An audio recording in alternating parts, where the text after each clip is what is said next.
Welcome to the Lightforge. For the first time ever, this is Merps. And this is ADWCTA. See, you pause. From Mongolia. You're live from Mongolia. You weren't used to that. You pause. I usually come in right away. I did.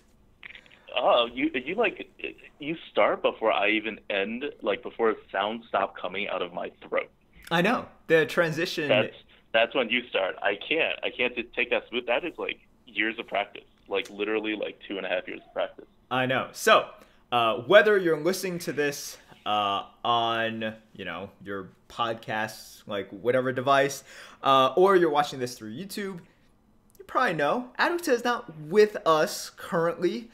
You are live from across the globe, right? Oh, yeah, live from the other side of the world in Hohhot in Inner Mongolia, technically part of China. We are. That's why I have this crappy audio. And in case you're wondering if you're listening to this on the podcast or something, it will stay this crappy, the audio on my end, because we had some audio issues connecting to begin with. So I'm lucky that this is even connecting. Anyway, greetings from Mongolia.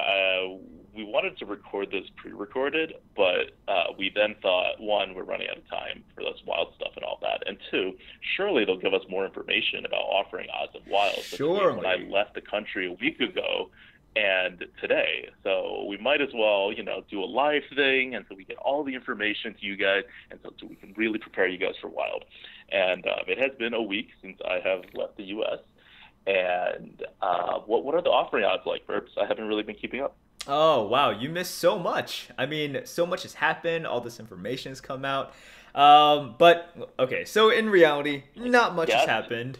Not much has happened. So what are the offering odds? Are we still getting the KNC bonus in offering rates in Wild? Is that happening still? No one really knows still. We'll figure it out, right? We'll figure it out. Or... Is there a bonus to Wild? Is there a bonus to Wild offering rates? Because, it's the Wild promotion. Oh, man. I hope so. I have no idea. No one knows. It is out in EU and in Asia. It's already out? In EU and in Asia. Yes, it is out. Like they're already playing? They're already playing it. Yeah, See, this right is now. What you miss when you're in Mongolia. Yeah, I know. You could be playing it right now. I could be. I can't. You could. Okay. But so are the excluded cards in or not? People should know that then. Right. So I checked that. They're playing it in EU and Asia. Yeah. So people have said that they have been able to discover like Goblin Auto Barber, but they haven't. Yeah, but they haven't picked it yet. Yeah, they have not personally been able to pick it. Like no one has reported that. It's like, hey, look at me, I can draft Goblin Auto Barber. So. Okay. Probably all right. not. Well, but, so there you have it. From the most authoritative source available to us about the rules of the arena, people on Twitch. I know. So not Blizzard, not anyone else. Official, I know. Just people on Twitch. So I'll speak about this like just very shortly. The one thing that has happened was. Taro, who, if you guys don't know, which you guys should know by now, has compiled a lot of stats, released a lot of very detailed Reddit posts, posted his frustration with Blizzard's lack of communication, and essentially got a short message from Ben Brode saying, we'll look into it, right? Once again, hopeful that something will come out of it. Who knows? But this seems like an opportunity for Blizzard to give us some information, right? Like it's a big event. I think a lot of people are excited about Wild Arena, and it would be a very good time for them to sort of, just give us something, right? Say, here are sort of the rules that we are offering you guys to play the game, to play our game. Here are the rules. But so far, especially when in Wild Arena, I feel like the micro adjusts are going to like not exist, at least in the wild cards, because they're not going to have time to like actually micro adjust it. Right. But so the data should be pretty normal, and then they have basically 3 weeks now before it gets back to normal Arena to like figure their stuff out and like find a way to present information to us in some form, or to say, look, we're just taking the policy that we're never going to give you guys any information. Good luck. All right. Like either one is something.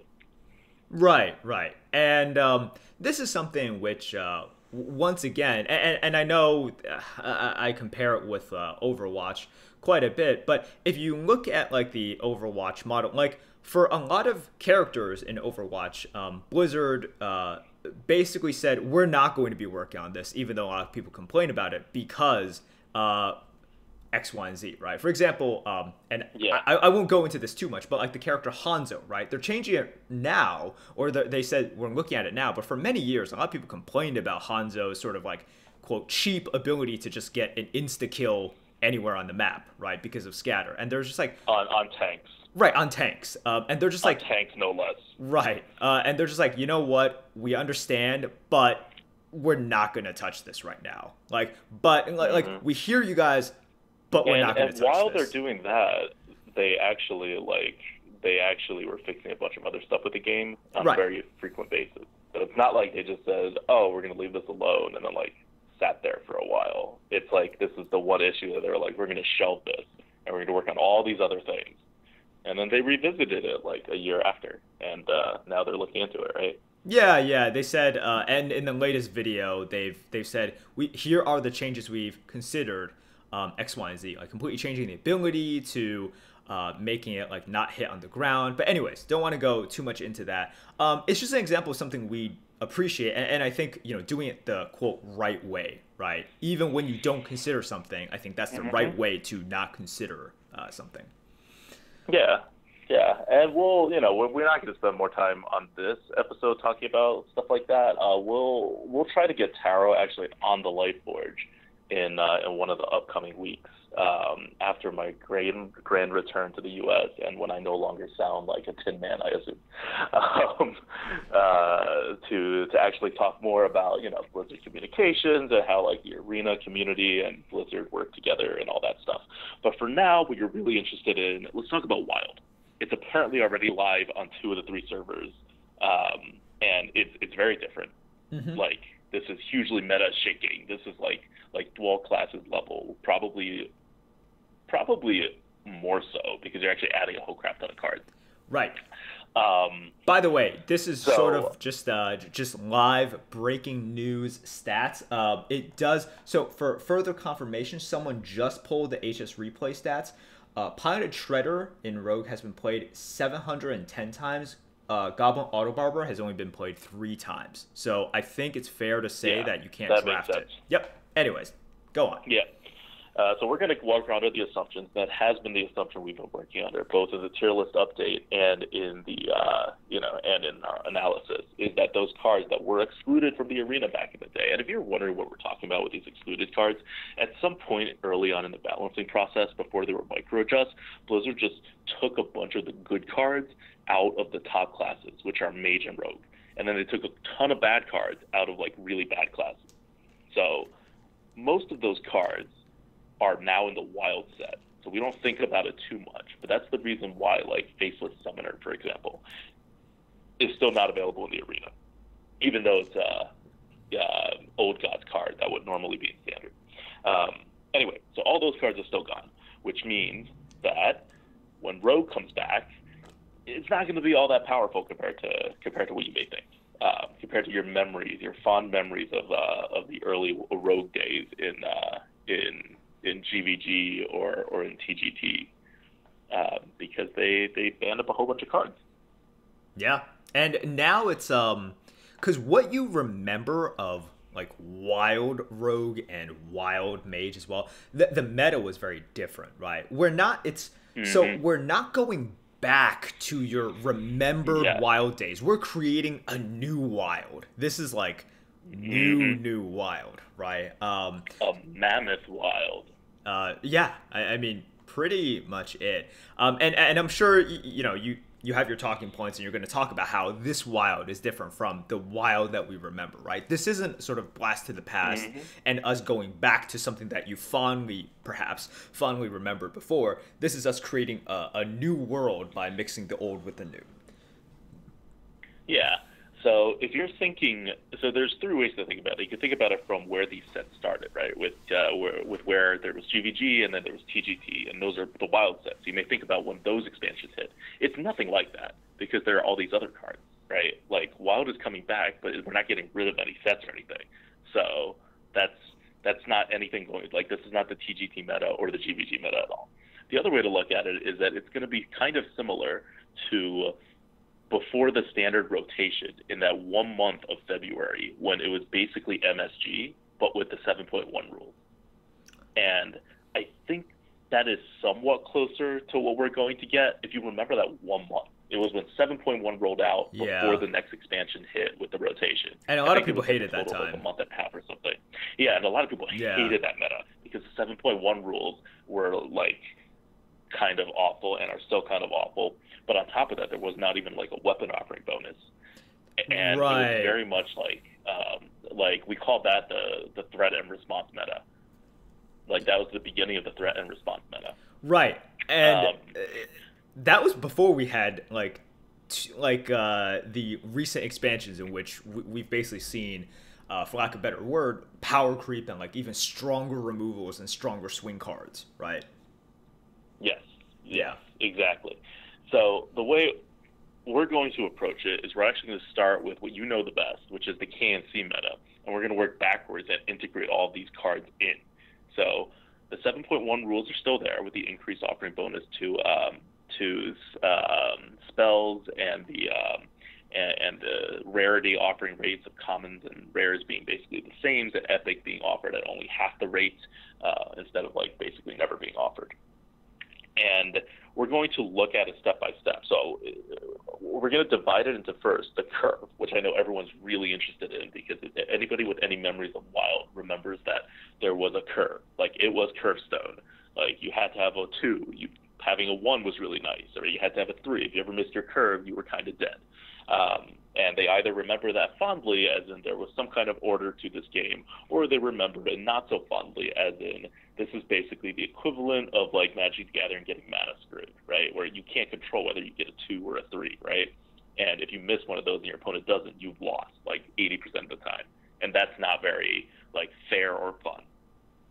So we're going to start with a discussion on the curve, and then we're going to talk about like overall bigger trends that you're going to see in this adjustment into the wild and how you can prepare for that.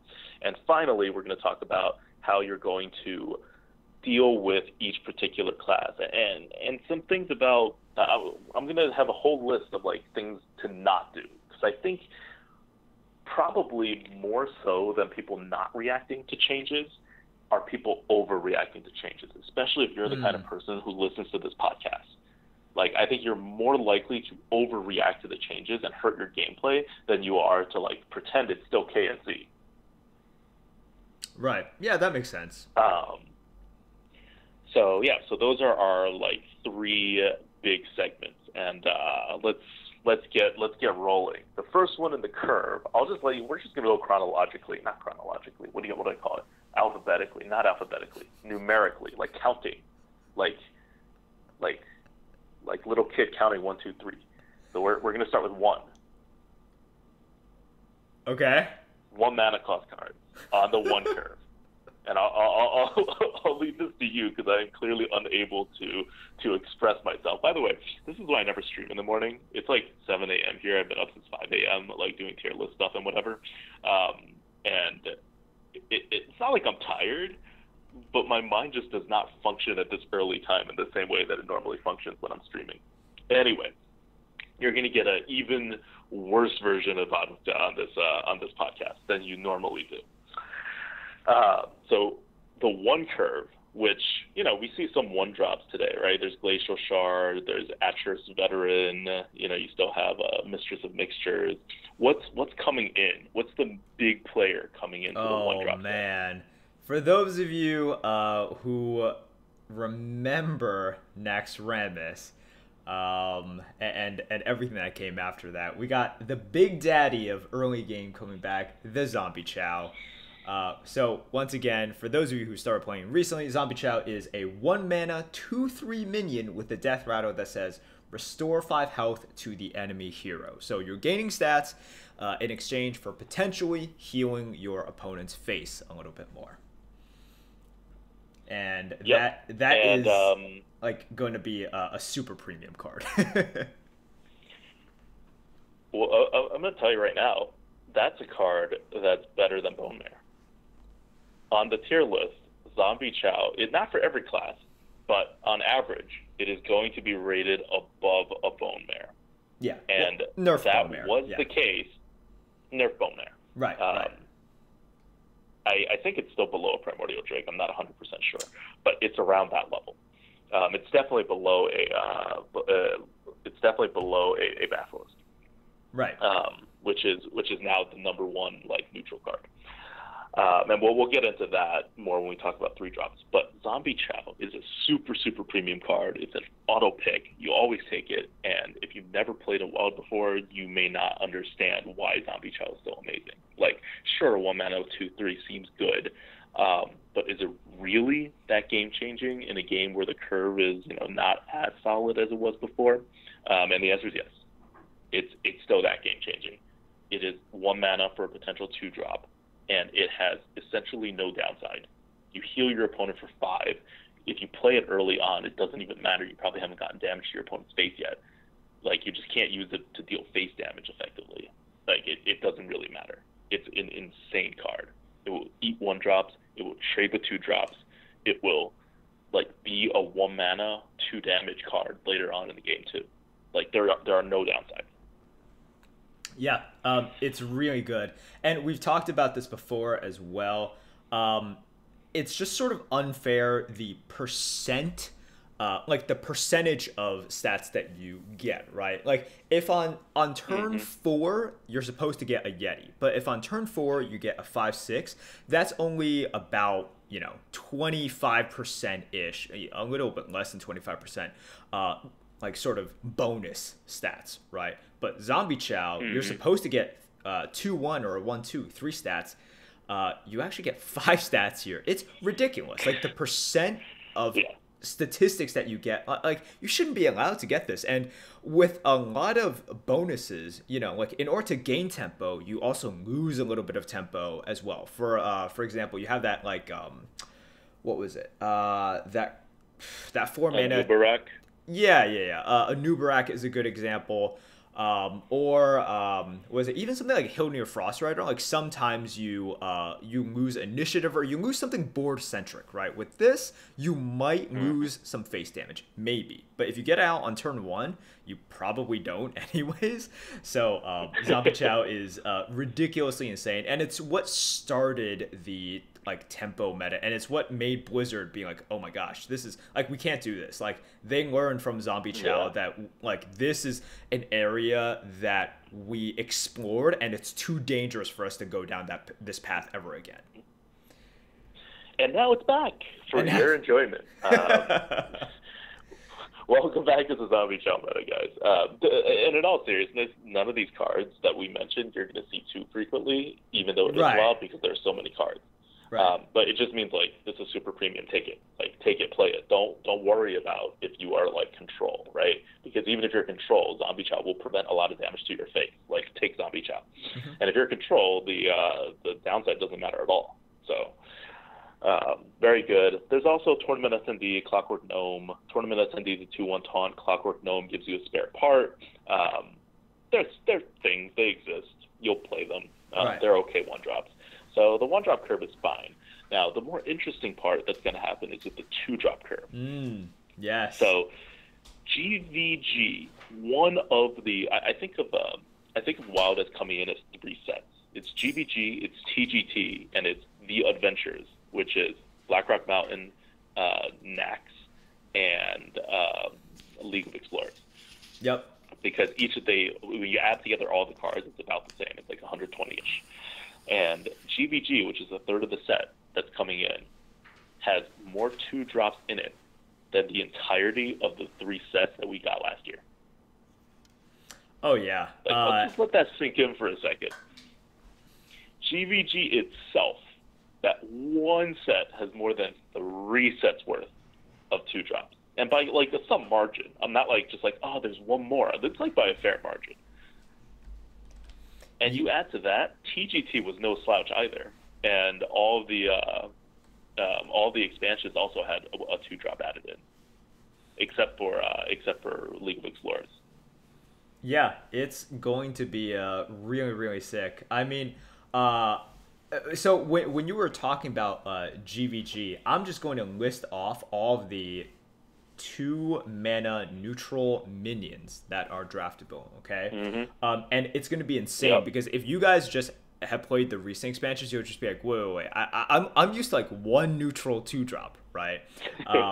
But in GVG, like the Tuskar or like the Galacta Crawler, right? Yeah, definitely. But in GVG by itself, guys, we had a Noyotron, Explosive Sheep, Gilblin Stalker, Mech Warper, Micro Machine, Puddle Stomper, Ship's Cannon, and a Stone Splinter Trog. All of these are very useful, good 2-drops, and some might not be like a quote 2-drop. For example, Explosive Sheep, against the pink class, you might not be able to do that. But you're like, wait, these are all like legitimate, useful cards that are very playable. And some cards, for example, with the Puddle Stomper, have got more synergies as time gone on, right? Like we have more neutral Murloc synergy. So this is all stuff in which you look at, you're like, wait, you have 8 2-drops in GVG. Like that's ridiculous. We have not seen that many in in forever. And that's not where the 2-drop train ends, because the GVG 2-drops, they're like the crappy 2-drops. They're like the stuff that Blizzard just kind of tossed in a bin to be like, here, have a lot of it. Yeah. The premium 2-drops are actually not even in GVG. Nope. The highest rated 2-drops that are coming in are Flame Juggler at 121 and Haunted Creeper at 123. Flame Juggler is a 2/3 that deals 1 random damage to your opponent. So it's basically like a bomber of sorts that will never hurt you. And Haunted Creeper is a 1/2 that spawns 2 1/1s when it dies. So they're all great on curve. And they have like decentish value, even if you play it later on. And to give you an idea, 120. These are the low 120s on the tier list. Right now, in terms of actual 2-drops, there's only 1 2-drop in the entire standard game that is above a 120, and that's Gastropod, which is at like a 140 right now. Like, fine, Gastropod's insane. But besides Gastropod, Bomber's a 119, Acetic Swamp Ooze is a 117, like, I think like Amani is like a 113 or something. So these are very much pushing the envelope of what a good 2-drop can be, and they're coming in, and there's Flame Juggler and Haunted Creeper. Huge Toad is also in there at 113, so that's another like fairly premium as far as 2-drop goes card. There's going to be 2-drops, and the 2-drop curve is going to be back, and you will draft 2-drops. And if you don't draft 2-drops, if you're trying to do what you did in KNC, which is to just draft 3s and totally ignore 2s, I feel like half my decks did that in KNC. That's not going to work anymore. Like, you better make sure you have your Tar Creepers and your Senjins and your, all the taunts in the world, or else that's just not going to work.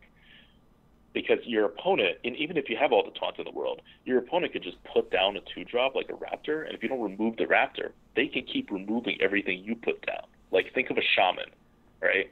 Like, this is still 7.1. There are still a lot of removals in this game. Right. Aggro control is a real thing now. And it's a thing that every class can do. Right. So here is the way that you should look at these concepts generally. Like, and because we talk about metas, right? And I think this is also important when we think about metas. It's like whether or not you draft 2s depends on whether or not everyone else is drafting 2s, right? And then part of your analysis should be, are they able to draft 2s, and if they're able to, are they drafting 2s? Because what ends up happening is sort of like, if everyone is drafting 2s and you're not drafting 2s, you lose if you don't have removals as well, right?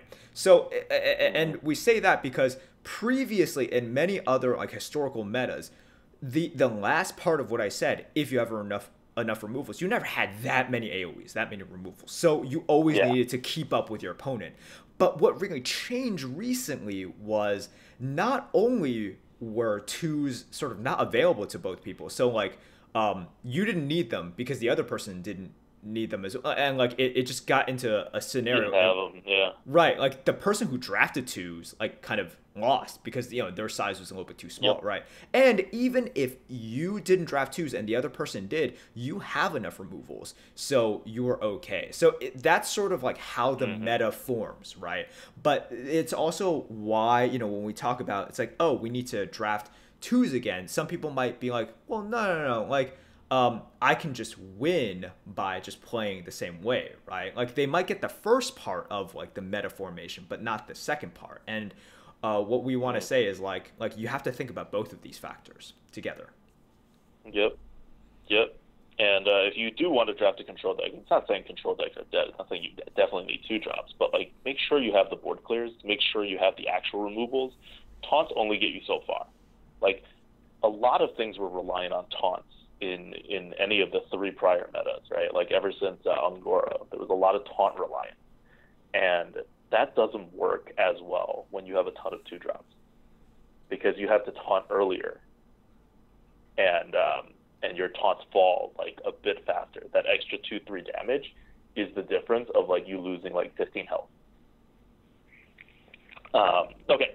So that's 2 drops. I don't want to overemphasize this, but I think it's pretty clear that like one of the main things you'll see, and we'll talk about it a little later, is that mid-range decks are going to all move a little faster because mid-range decks right now are like maybe I have 3 twos in the deck. Mid-range decks in Wild are going to have 5 twos in the deck because they're going to be offered and you're going to want to take them, and they're good twos, right? Like it's not like just Raptors and Crocs. You have like these cards that we were talking about before, like Haunted Creepers and Flame Jugglers, that are even okay into the late game, so they don't reduce your card advantage as much. Yep. Okay. So moving on from twos, here's where things get really interesting, and it's kind of a fallout from twos. Because there were no twos, and we just got a whole ton of threes in the last 2 expansions, there was a huge glut in 3 drops. And we actually had to, we didn't, like, the system, like, significantly lowered like the bonuses that 3 drops get for being on curve because there was too much competition for the spot. In the algorithm now, once you put the wild cards in, it's not that case anymore. Once you put the wild cards in, there's no more glut at the 3 drop slot because the old 3 drops are pretty bad. Like your best 3 drops in neutral are Saboteur, Spider Tank, and Ogre Brute. And I don't have the Saboteur score. I'm pretty sure that's going to be the best one. But Spider Tank's a 110. Like, I know if you remember GVG, Spider Tank was like one of the best cards ever. It's only a 110 now. In the same way that Yeti's fallen, like the power creep has just gone overboard on this. Ogre Brute's a 114 right now. Yeah. Like, these are not great 3 drops. They're okay 3 drops. They don't compare to current 3 drops, which all have their scores risen because there's no longer this glut, and so all of them are more useful in your deck. Like Frost Rider is a 126 now, up 9 points. Egg Napper up 9 points to a 121. Basilisk is a freaking 172 right now. Like, there are a lot of factors keeping these cards down a little, and they're going away. So the old 3 drops are very powerful now. So you may think like, oh, with 2 drops, who knows if we need 3 drops as much? No, it doesn't matter as much whether you need 3 drops, but these are just super powerful cards you're going to still want to pick at the, like, as premium, if not more premium than they used to be. So just look at the ones that you mentioned, like the Spider Tank, the Ogre Brute. I do see one that is higher, which is Argent Horse Rider. Right. Questionable 3 drop, though. Right. In terms of 3 drops, but yeah. Mm-hmm. Yeah, Argent Horse Rider is a 2/1 charge with Divine Shield. So it does sort of function as a 3 drop. It's a little shaky in terms of the 3 drop, right? You need like a target. If you don't have a target, then it's like a bad shielded minibot. Right. So there is Archer Horse Rider coming in, and that is another premium that's being added. And I think it's interesting if you look at these comparisons and you compare it to where we had these cards like 2 years ago when we were in the actual GVG meta or the actual TGT meta. Like, Argent Horse Rider was not better than Spider Tank. Much less, like, a lot better than Spider Tank. Right. But and now, cards like Spider Tank or Pit Fighter were really high. Really high during that time. Yep.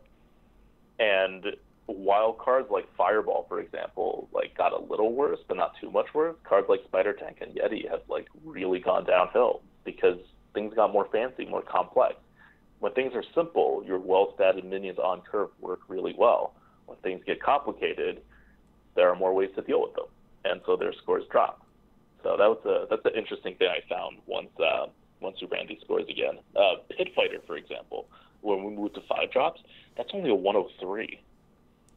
And it kind of makes sense, yeah. That used to be Yeti level, and now it's like one significantly lower than Yeti to begin with, and two, like, do I want a Pit Fighter on 5? I guess. You do. I'm not excited it's by fine. It. Yeah, exactly. Before, these solid minions could actually impact your win rate by a decent amount, right? Like a Yeti, it's crazy for those playing now, but like, many metas ago, dropping a Yeti on 4, like, increased your win rate by a decent amount. And now you drop a Yeti because your opponent did one of two things. It either dropped something that the Yeti could eat, or it dropped something that traded with the Yeti. And or it like played a removal spell that kills the Yeti. There was nothing else your opponent could do. So the Yeti always trades 1-for-1. It has like a 50% chance of getting a free kill and then still surviving at like 4-1 or 4-2 or whatever. Yeah. And now it's just, I can, like, the amount of options every single turn in terms of cheating out tempo, gaining card advantage, punting until you get a 3-for-1 with your AoE. This is all stuff that like is all within the realm of possibility now. So just that Pit Fighter, that Yeti, it just doesn't gain you as much advantage, and the advantage that you do get can be wiped out more easily. Yeah, and that's something to remember. Like, there's two kinds of players, right? And we'll try to address both types of players, like here on the podcast, into Wild. There's the people that have no idea what Wild is, in which case you're just going to see a bunch more drops, and that's it. And I wouldn't worry too much about it. Just like pay more attention to like your curve than you normally would, but like don't go overboard or anything, and you'll kind of be fine. It's the other type of players that I really worry about. They're the people that remember what these cards used to do. And if you remember what these cards used to do, you're going to be in for a world of surprise when these cards are not as good as they used to be, despite not changing at all. So numerically, the curve is getting filled out. Power-wise, it's not. The new cards are still better, except for 2-drops. 2-drops is like the one exception where the old cards are actually like better than the new cards. Yep. Okay, so let's move on to 4-drops. Why don't you kick us off with the 4-drops everyone is thinking about? See, I don't know if because I'm looking at the test server right now. I don't know if these are final. These are final. These are final, Merps. I know you don't like this number, but I love this number. And you'll remember, if you guys listen to Lightforge for a long time, like, you've heard this debate before. You've heard this debate 2 years ago before between me and Merps. The tier list was a constant fight. And this was these are the two cards, right? I gave you Zombie Chow, I'm giving you this card. And these were the two cards, the two of the very few cards that you were always higher on than I was. Because normally we all know Merps is a hater on cards. Every card he just tries to knock down. Oh, man. Okay, so is this the epic card that I'm looking at right now? Or which card? Oh, no. The 4-drop, the standard 4-drop. Well, what else are you thinking of? Okay, because I see... I'll just say it, because this guessing game is not working. Right. Piloted Shredder. Okay, yes. The 4-drop, the standard 4-drop everyone's thinking about when they think about Wild. No, it is. But I was also looking at Enhanto Mechano, which on the test server right now... Oh, no. No. That's bugged right now. We're fixing it right now. Okay, I was like, but anyways, go on about Paladin Shredder. But more importantly, Enhanso Mechano is not a 4-drop, as you well know. It is a 4-mana card. No. Which is very different than a 4-drop, because a 4-drop is one that you can play on an empty board on turn 4, and one that's supposed to match up well against your opponent's 4-drops that they can play, or their 3-drops, or their 5-drops. So talk about Paladin Shredder. So, Paladin Shredder is a 126, which, if you've heard some of the numbers have been thrown around before, like Basilisk is a 172, Gastropod's a 144, Haunted Creeper is a 123, like, I don't know, Frost Rider's a 126. Those are pretty high numbers. And if you remember Paladin Shredder as being the premium 4-drop everyone hated, it's not that premium. It's a 126. It's a tiny bit better than Haunted Creeper. And part of it is because we do hate on RNG quite significantly in our tier list and the way we play, because as good players, you don't want RNG. And part of it is really because this is long-standing debate, I think, between Mercs and me about just how good this card is. Yeah, I remember this. But, yeah, from, like, way back when. And the debate hasn't lessened. We've gotten more, like, before it wasn't, like, an algorithm so much as it's, like, a bunch of, like, equations that we, like, thought about and, like, plug numbers into, and things moved on string. Now it's like an entire built-out algorithm, and it's giving out the same thing. It's actually figuring out which turn you're playing it. It's figuring out all the possible matchups. It's figuring out all the RNG and accounting for everything. And, like, there's so many things going on in the algorithm. And what's happening? It's still giving the score that I think is going to be lower than what the vast majority of people think Paladin Shredder is. And there's a reason for that. I just don't think it's that great of a card. It's obviously, it's like low premium / like high above average. Yeah. It's a 4/3. It dies to 2-drops, and then it drops a 2-mana body, which, to be fair, 2-mana bodies have also gotten worse since Paladin Shredder first came out. Yeah, oh, they definitely have. Lots more 1/1s, 1/2s, like 2/1s, etc. Yeah. Yeah, without, like, overcurved ones, right? Without, like, mill houses and, like, whatever. Although you do get some decent amount of new ones that are also drawing cards, right? So there's that. But, yeah, Paladin Shredder only a 126. Don't go crazy over this card. You're probably going to pick it if you see it. But, like, if it's Paladin Shredder versus, like, any spell or, like, I don't know, Zombie Chow or Bone Mare or something, like, don't take the Paladin Shredder. It's just, it's not anchoring the 4 the way it used to be, and the RNG will really hurt you. And if you have no idea what the Paladin Shredder is because you're a new player, it's a 4-mana 4/3 with Death Rattle to summon a random 2-drop. And it pretty much dominated the meta since GVG came out and was always, like, the standard bearer for, like, a premium neutral card. Yeah, it was really good. And then it was just unchallenged for a long time. And it was just perfect, right? Like, because this was when big drops were still pretty bad. So for the longest time, it was like small drops were good, but like Paladin Shredder, you know, it kept a body on the board. 2-drops, like we said, the pool was smaller, and the pool of 2-drops was really good back then. You know, you didn't have the Gastropod, but you also didn't have all of these like 1/1s and like small, just kind of 2-drops, like, you know, crowding the pool in there. So, Paladin Shredder was really, really good, and now it's just like pretty good. Yep. And some other cards that are coming in, like there's a lot of good 4-drops coming in. Crowd favorite, 124. Lots of battle cries now. That's almost as good as the Paladin Shredder. Yeah. Lots of battle cries now. It definitely got better than it used to be. It used to be like a slightly above average card. Now it's like, yes, it's pretty much a Paladin Shredder. Now it's insane. I can see this. It's a 4/4 that. Yeah, I could see this being a 6/6 really easily. Like really, really easily. Yeah. It's a 4/4 that gains +1/+1 each time you play that card with Battle Cry. Mm-hmm. Like it can go pretty insane. And if you remember this card from back in the day, it was not amazing. No. times change. Evil Heckler 121. We've always had that card rated very highly, and we love Evil Heckler. It's a 5/4 taunt, and it heckles your opponent whenever it attacks and when it comes on the board. So that's a good bonus worth at least 2 points on our tier list. And the 121 line is actually a pretty important line on 4-drops, because that's what Keening Banshee and Kooky Chemist are. And those are kind of your premium 4-drops in the current meta. So, Piloter Shredder does go above, like, Keening Banshee, for example. So I'm not saying, like, Pilot Shredder is not premium. It's just, it's not what you're thinking of if you're an old player. Like, if you're an old player, Pilot Shredder was almost auto-pick. Can I just give another example of how the meta has changed? And this ties into last week as well. It just makes me giddy.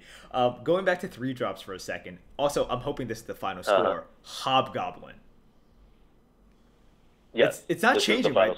This is okay. Good. It's not changing. So if you guys remember Hobgoblin, and I talked about this about a week ago, or was it 2 weeks ago? I forget. But anyways, Hobgoblin is a 3-mana 2/3 epic minion that says whenever you play a 1-attack minion, give it +2/+2. Now, for those of you who remember playing like with this card, we had it rated really bad. Like it wasn't like complete trash tier, it but was like a meme card. But it was a meme card. It was a high synergy meme deck card. Right. You do not draft this. Yes, you'll see it sometimes in decks. Yes, yeah, we were on like Trollden or something because someone pulled off like the ultimate Hobgoblin deck against us, right? But oh, I remember that. yeah. He played, I think, like 6 minions with 1 attack, which back then was unheard of, right? Like, just crazy. Yeah. But now, if you think about, like, what are some of the most common minions that you see? You see the gastropods. You see the basilisks, right? You see the Trog Loom Eaters. You see, like, Blizzard has gone in the other direction and said, we like these poisonous minions. We like these minions that do weird things, right? That have low stats but good effects. Stonehill Defender. You coin out Hobgoblin into Stonehill Defender, GG, right? Oh, 3/6 taunt for free at 3 mana. And you get a card that you can discover a 4 mana taunt. Yeah, disgusting. Or you coin Hobgoblin into... And the 4 mana taunt that you discover is going to be Mogushan. Mogushan, exactly. Or you coin out the Hobgoblin and they put out something to potentially kill your Hobgoblin, but then you just play a 3/3 Divine Shield poisonous minion after that, right? Like... yeah, the meta has completely changed. And this is exactly what I mean. Like, don't think of Wild as you remember it.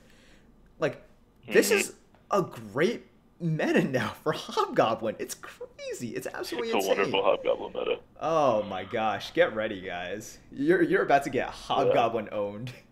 And one card in the 4-drop category I want people to not overlook is Ancient Shade. It's 115. It's better than a Yeti. We've always had it better than a Yeti, I think.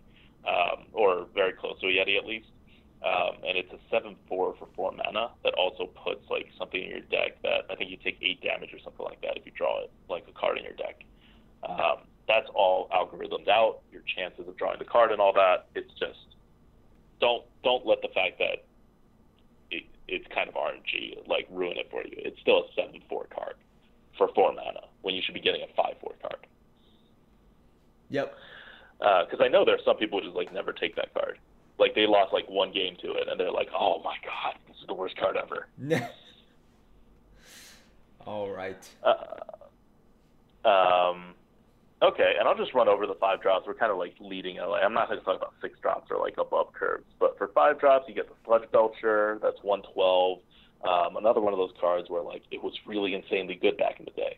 Like, Sludge Belcher was one of the best cards. It's a 112 now. That's so low. Why? Because it's a 3/5 taunt that gives you a 1/2 taunt as a death rattle. And what does that do? 3/5s do nothing right now. 3/5s are awful in this meta. Yeah. Back then it was really good because there were no 5/4s and there were very few 5/5s. It was like a tiger and that's it. Now 5/4s and 5/5s are everywhere. They're like the predominant things you play on these turns.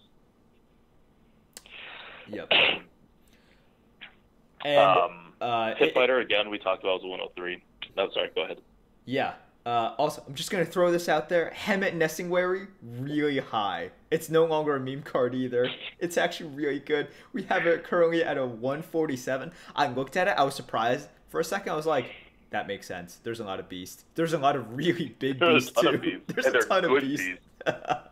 Why wouldn't you want to? Even if you kill like only a gastropod or a basilisk, it's like, okay, I just took one card and I played like a 3 mana or a 2 mana 6/3. You would take that. I think you would take that. So if you see, take that. Yeah, if you see Hemet Nestingwary now, it's like a premium pick.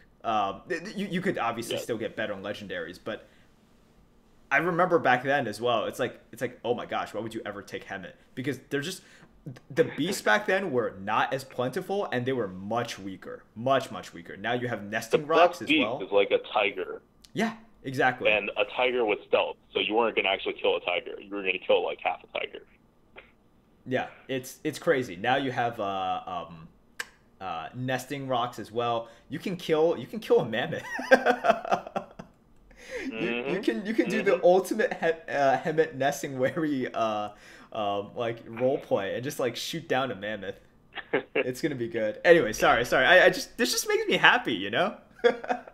Yeah, no. When all these cards come back and then their scores drastically change despite nothing happening with the card just because of the meta, like that's what limited formats are about, right? So this is like a great promotion by Blizzard to bring back Wild Arena for a little bit. Okay, what else? Bomb Lobber, that's an insanely powerful card, always was, 126, still good. All the removals are still good. Like, you're not going to see those drop. And Cell Reaver, this is the card that does not get worse. 5 mana, 8/8, they just don't get worse. And this one has almost no downside. Its downside is your opponent, whenever they play a card, mills you 3 cards. Like, compare that to the Bitter Tide, which is like a totally playable card too. Yep. And it's insane. It's a 145, which puts it above things like Bone Mares. Definitely don't be shy to take this card. We were always champions of this card, just like we liked Banshee. Banshee has a more controllable mill, but it only gains like 1 extra stat. Fell Reaver gains like 5 extra stats. Yeah. Like, this is insane.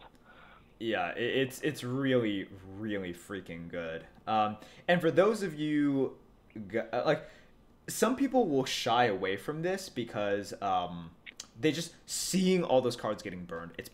It's painful for them, right? And they might be more comfortable, with like a Bitter Tide Hydra.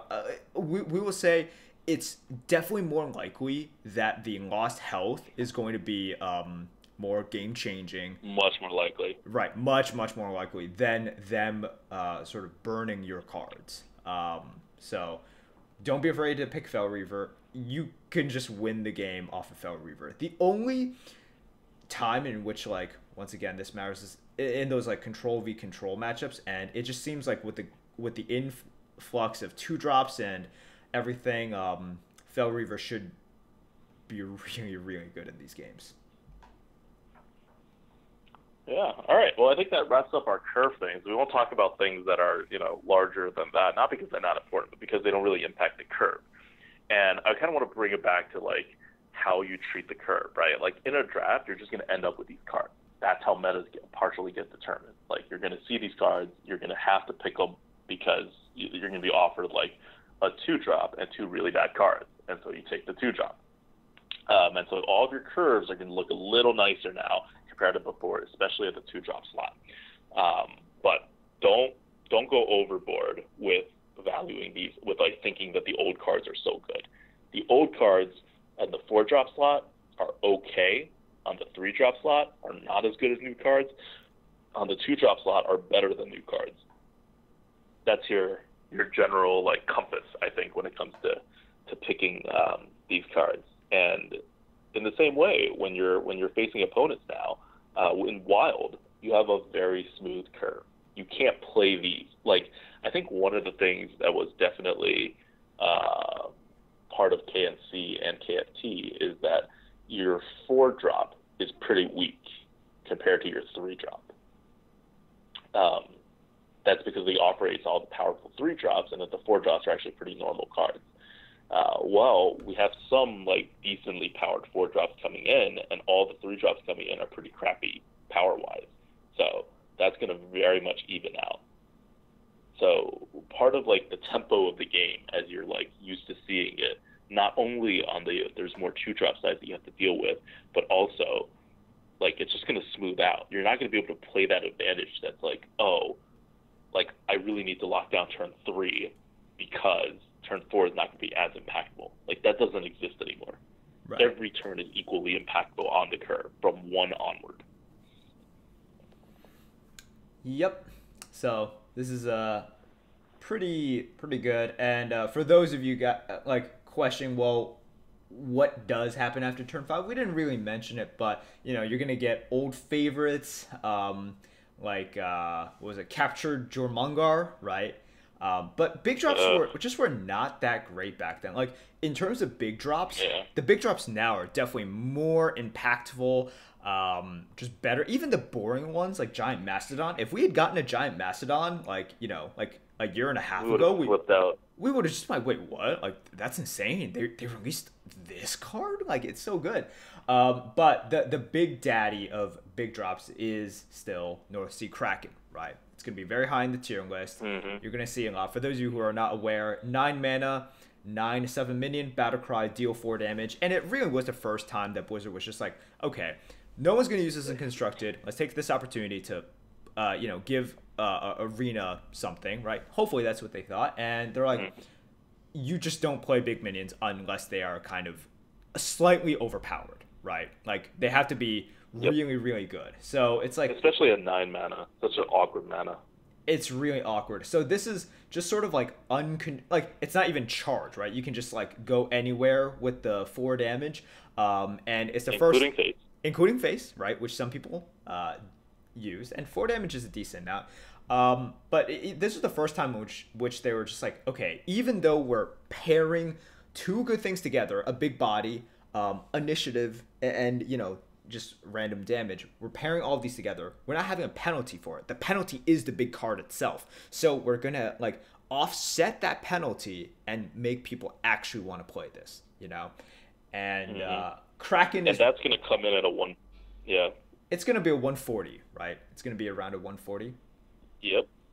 So it's gonna be around a 140. That makes it a super premium card. Yeah, which is good. And the only thing, we see, part of the thing that was holding it back in previous metas were faster, which meant Kraken sometimes didn't matter as much. So although Kraken isn't just like, by itself in a barren wasteland of bad big drops, there's other good big drops that will also grab your attention now. However, the speed of the meta that we just exited definitely favors a card like Kraken. So it goes both ways there. Yeah.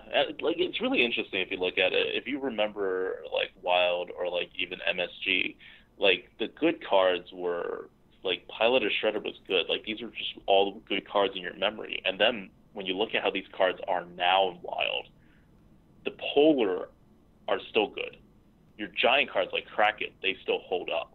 Like if we rated Kraken back in like, I mean we did rate Kraken back then and it was one of the best cards, but it was like Pilot or Shredder level, It wasn't much better than that. But Kraken held up, Pilot or Shredder did not. Spider Tank dropped like a rock.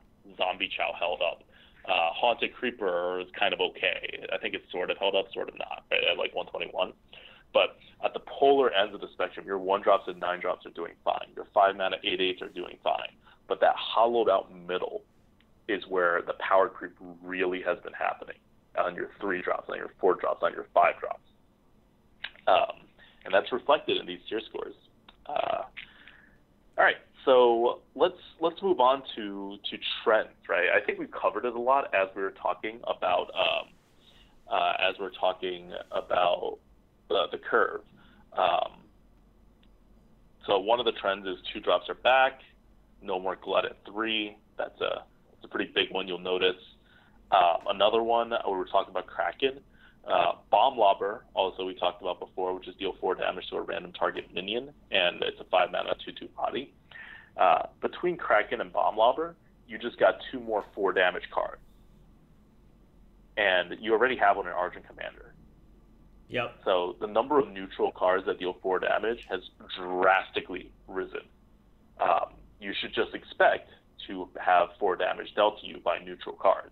The same way right now that you kind of expect to have 2 damage or 1 damage dealt to you by neutral cards, right? Like you have Primordial Drakes, you have that Murloc that deals 2, you have your Fire Plume that deals 2. Now you're going to also add Argent Horse Rider, so it's not like we're diluting the pool of stuff that deals 2 damage.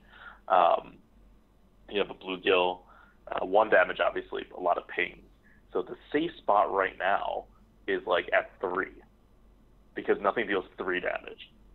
That's like probably the only interesting quirk in Wild that I can think of that you can take advantage of. Right? Like, Bomb Squad, there's only 1 card that deals 5. So 5 is still pretty safe. 5 used to be the absolute safe health back in the day. That's why Yeti was so good. Because there was all these, like, 4 damage things, and nothing was 5. Then Bomb Squad kind of broke it, but it's still just 1 card. There's no card that deals 3 damage. It's Wolf Rider, but that's not really, like, that's like a, 1, not a very good card, and 2, it, like, died when it deals the damage. Right.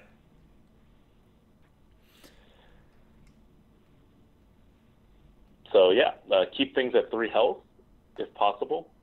General rule. That'll get you a little bit of macro advantage in Wild. Any other tips or trends that you see, Merps?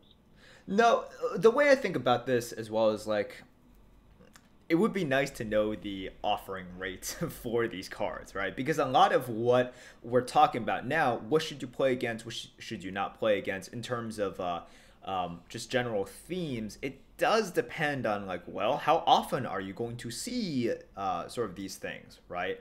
Well, can't we tell right now, actually? Can't we just go on HS Replay right now and look at a KNC card and look at a regular card just to see if the KNC bonus is still there? How fast like, look at Pilot or Shredder. Yeah, I mean, how fast did they update? Well, someone has the data, right? Like, wasn't that the reason that we knew that their auto barbers were not in the meta? Well, no, so... It's because HS Replay... Right. You could do the comparison between, like, the new cards versus new cards, but would the comparison of like old cards versus new cards also just be accurate? Like within the Oh, that's fair. Because that's what we want, that's right? Fair. Comparison of old cards versus new cards. Yeah. So, yeah. Okay. Never mind. But yeah, no, we'll know soon enough. Yeah. In like a day or two, HS Replay should let us know. For the record, we are assuming that the KNC bonus went away. Yeah. So the KNC bonus did not go away. There's going to be some slight tweaks.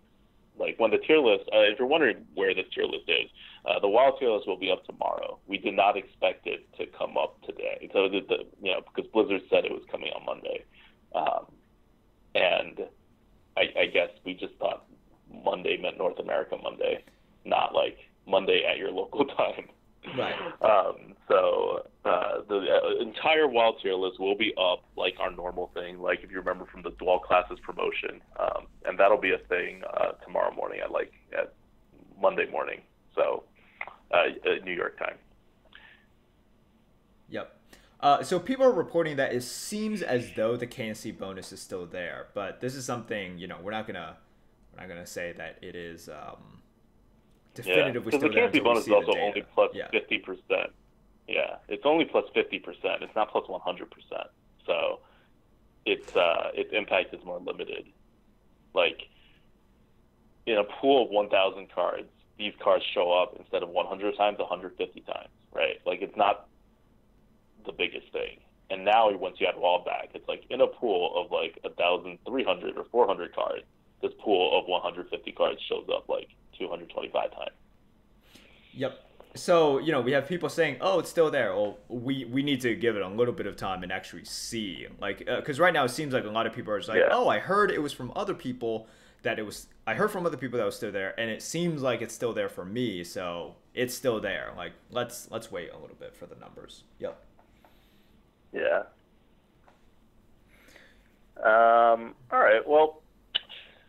is happening in Wild in the big picture before we move on to the fun stuff about classes, right?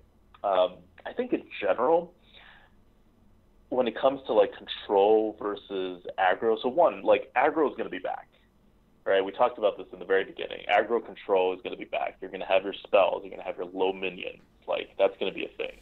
Mm-hmm. It may not be super powerful, but it won't be dead. Aggro is dead right now in KNC, like before the WoW came out.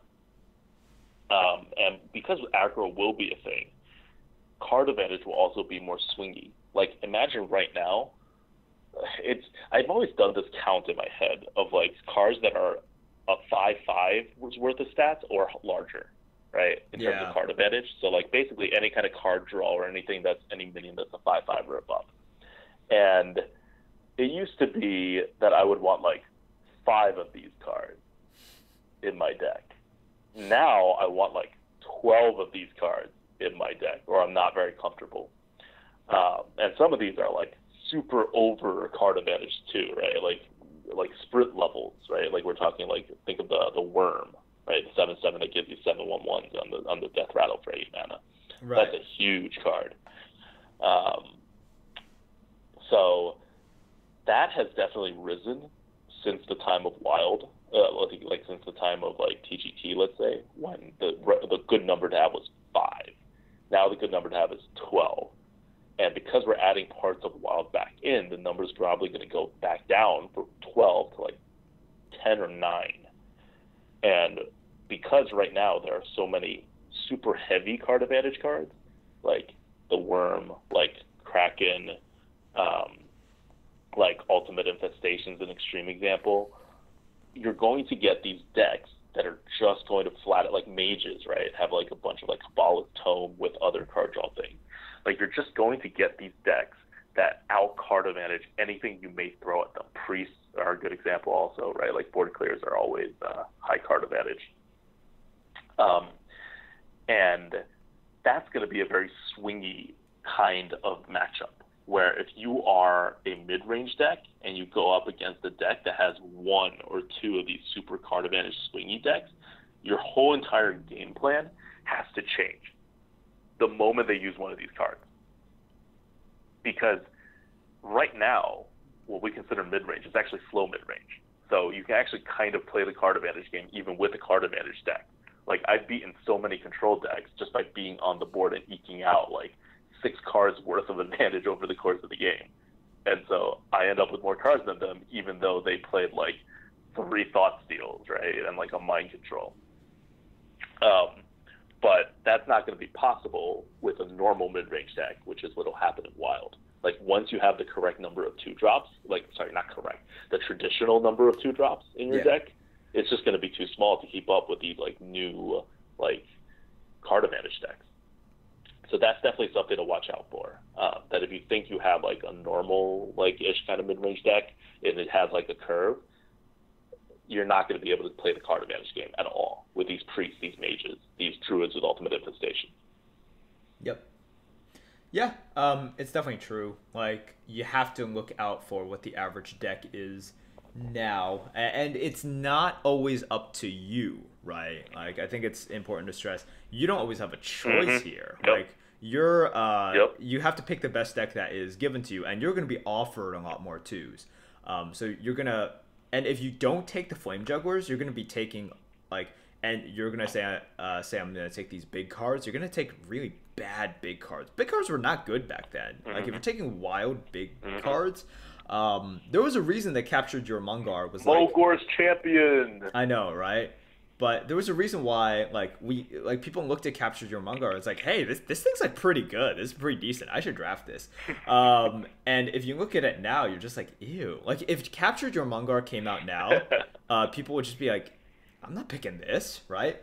It really is how times have changed. When back then we looked at Force Tank Max, we looked at Captured Your Mungar, and we're just like, this is pretty freaking good. Like this is like a decent amount above average because, you had to draft some size, and if you had to draft some size, those were your best options. So, yep, yeah. let's see. So that's on like how to deal with control. So how to deal with the aggro side. Like watch out for the aggro side. We'll talk about certain classes afterwards, I guess. But classes that can deal damage to your face, and this is just like a reminder. Like anyone who's been playing this game for more than a year knows this. But if you haven't been playing this game for more than a year, you may not know just what like it feels like to be gunned down by aggro decks routinely, like for like half your games. Like any class that has a hero power that deals 1 damage to the opponent's face, like especially Hunter and Mage, can go really aggressive. Rogue and Druid are also pretty good at going aggressive, and Paladin could go aggressive as well because you generate that 1/1. So those are like much more capable aggressive classes in Wild now than they were before. And so all of those classes actually just gain a new dimension that the KNC meta didn't give them, which is scary when you consider that, at least in my opinion, Mage was the best class in KNC. I know a lot of people think Priest, but I've always thought Mage. And now Mage is going to be like very scary, I think, with its ability to flip.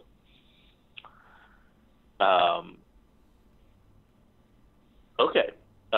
Before we go on to like actually go down class by class, this is a list I put together that I want to share with you guys. I think this is probably like the most, like if you were to take away one thing from this podcast and you can like make it into a soundbite and you can like share it with your friends who play Hearthstone. I know no one has friends that play Hearthstone anymore, but just in case you're one of the few lucky ones that still have friends that play Hearthstone and you want to share with them, here's a list of cards that you will be very, very, very tempted to play around, and you should not play around them. Okay. You're going to be tempted to play around them because you will lose the game to them frequently when you see them. Like, when you see these cards, there's like a 1/3 chance that you just lose the game because you have not adequately prepared for it. And they are also cards that you can prepare for, that there are things that you can do. It's like MCT, right? Like, there are things that you can do to technically avoid it. It's not like Ultimate Infestation, where there's nothing you can do to avoid it. So you will be tempted to try to, in some circumstances, it's not in every circumstance, depends on how triggered you are, to play around these cards, or to like, find ways to deal with these cards. And at least in my opinion, in Wild format, because of the like odds of actually seeing these cards, you should never play around these cards, unless in like the absolute, like they're like Deathwing level of like don't play around these cards, right? Like, so not an absolute no, but a pretty much no. Like, you play around Deathwing when you're so far up. All right. Just tell us what the cards are. Okay, card number 1, Murloc Knight. One, this is not even that good of a card anymore. It's and not. No. People have like PTSD from this card, and they will want to be like, oh, I'm facing a Paladin. It's wild. Murloc Knights are a thing. I'm going to just hold back this 4 damage removal because I don't want to be killed by a Murloc Knight. Don't do that. Murlocs are not so good anymore, and your chances of getting a Murloc Knight from a Murloc Knight is very low now, and that used to be the killer, right? Like, you give yourself like 2 chances to get a Murloc Knight from a Murloc Knight, and there's only a pool of like 10 Murlocs. But more important than that, the way to play around a Murloc Knight. So yeah, just don't save removals for it. Use your removals. It's still a Paladin. You still want to keep them off the board. Like, make sure you spend your removals normally. Don't save one for Murloc Knight. Yep. 2, I don't know if you agree with this or not, Keeper of Oldemon. I know you absolutely hate this card, and this card is probably more devastating now than it used to be even. I don't know where we have it rated, but it's at least a 140. It's an insane card. But Keeper of Oldemon, like Murloc Knight, has no set bonus, no spell bonus. It is just a minion. You will see it rarely, even if it is one of the best cards. Like, you will see it less than half, probably around like a quarter maybe, if I'm mathing this out right. You will actually see it. They may have it in their decks wrong, but they won't draw it. Like, a quarter of the Paladins you face. This is not worth playing around, because how do you play around a Keeper of Oldemon? You play around a Keeper of Oldemon by not playing big stuff, especially when they have a small stuff, or medium-sized stuff on the board that can eat a 3/3. You just like don't play big stuff. Mm-hmm. But how do you beat a Paladin? You beat a Paladin by playing big stuff because they have no freaking hard removals. Yeah. So it's tempting to try to say like, oh, but I don't want to be screwed by a Keeper of Oldemont. I will play this like slightly less big thing over this very big thing. And then what does your Paladin do? They like buff their thing, their like medium-sized thing. It is now a really big thing. It eats your not too big, but like vaguely big thing and gets insane value. And then next turn they hit you to the face with it and you die, right? Like, you can't slow down against the Paladin. That's the way you lose. Even if you save a couple games in which you would have lost from a Keeper of Oldemont, you will lose many more games from not like actually playing to the Paladin class's weakness. And again, this is why Keeper of Oldemont was such a stupid card. Like, it got rid of the Paladin's weakness. Like, that was the only way you play around a freaking Paladin. Yeah. I remember like this card specifically I complained about a ton, Keeper of Oldemont. A lot. I could not get you to shut up about Keeper of Oldemont. Even when it was no longer in the game, you would still talk about Keeper of Oldemont. Right, because I talked about it before it came out. I talked about it after it left as well. But yeah, with the pool this size... Oh, sorry. I didn't say what the card is. Keeper of Oldemont is a 4... I keep forgetting some people don't know these cards. Keeper of Oldemont is a 4-mana 3/4 that sets the stat of any minion to 3/3. So right. It's like a conviction with a 3/4 body. So you could use it on your hero power as well. You can use it on your minions. You can use it on the enemy minions, which is probably what you'll be using it on more often. But yeah, this is just one of those cards that is really annoying because it provides the class with something that they shouldn't be able to do, right? Or typically they shouldn't be able to do. And it's not like a deadly shot, and it's not like an assassinate, but it gets the Paladin just a little bit closer there, and that's really scary. And I'm sure we'll be... You know what? I'm not going to spoil it. I'm just going to let you go on, and if you don't mention it, I'll make sure we mention it. So, anyways, go on. No, go. Well, what are you going to say? Go. What's your next one? My list is only 1, 2, 3. I only have 4 more cards on this list of do not play around. So they're the ones you're like really like incentivized to play around. Right. And you just should not do it. But it's like not how you play. Well, I mean, so I'm basically talking about like something that a class traditionally isn't able to do, but they have this like I think I know the card you're talking about. Dark Iron Skulker. Like. Dark Iron Skulker. Dark Iron Skulker. So if we're going on about things that classes typically don't do, but they have this one card that does it and does it really well, Dark Iron Skulker is it as well. And for those of you who aren't aware, Dark Iron Skulker is it is a rare card for Rogue. Which is not so rare these days compared to before, because they upped the offering rate of rare. So it's the same as commons now. Exactly. And I don't know if we have the updated score for this, because the score I'm looking at is... We don't. Okay. We don't. It's currently being done. But don't give the score. But It's going to be insane. It is a 5-mana 4/3 with Battlecry. Deal 2 damage to all undamaged enemy minions. It's a... Backstab everybody. Backstab everyone. Well, backstab enemies, sorry. It doesn't even damage your own guys. Oh, God. I know. Sometimes it's just consecration on a stick. Thinking. I don't know. They weren't thinking when they printed this. And you know, this is the perfect example of a card in which it just didn't fit the constructed rogue playstyle, right? So this was basically just going to be an arena card, and they just made it completely overpowered. And even back then... And even when they were, like, doing it, they mentioned it, right? They specifically called out Dark Iron Skulker as being a horrible card that they would never design anything like that again in, like, one of their, like, updates, or one of the devs said something like that in an interview or something. I remember this.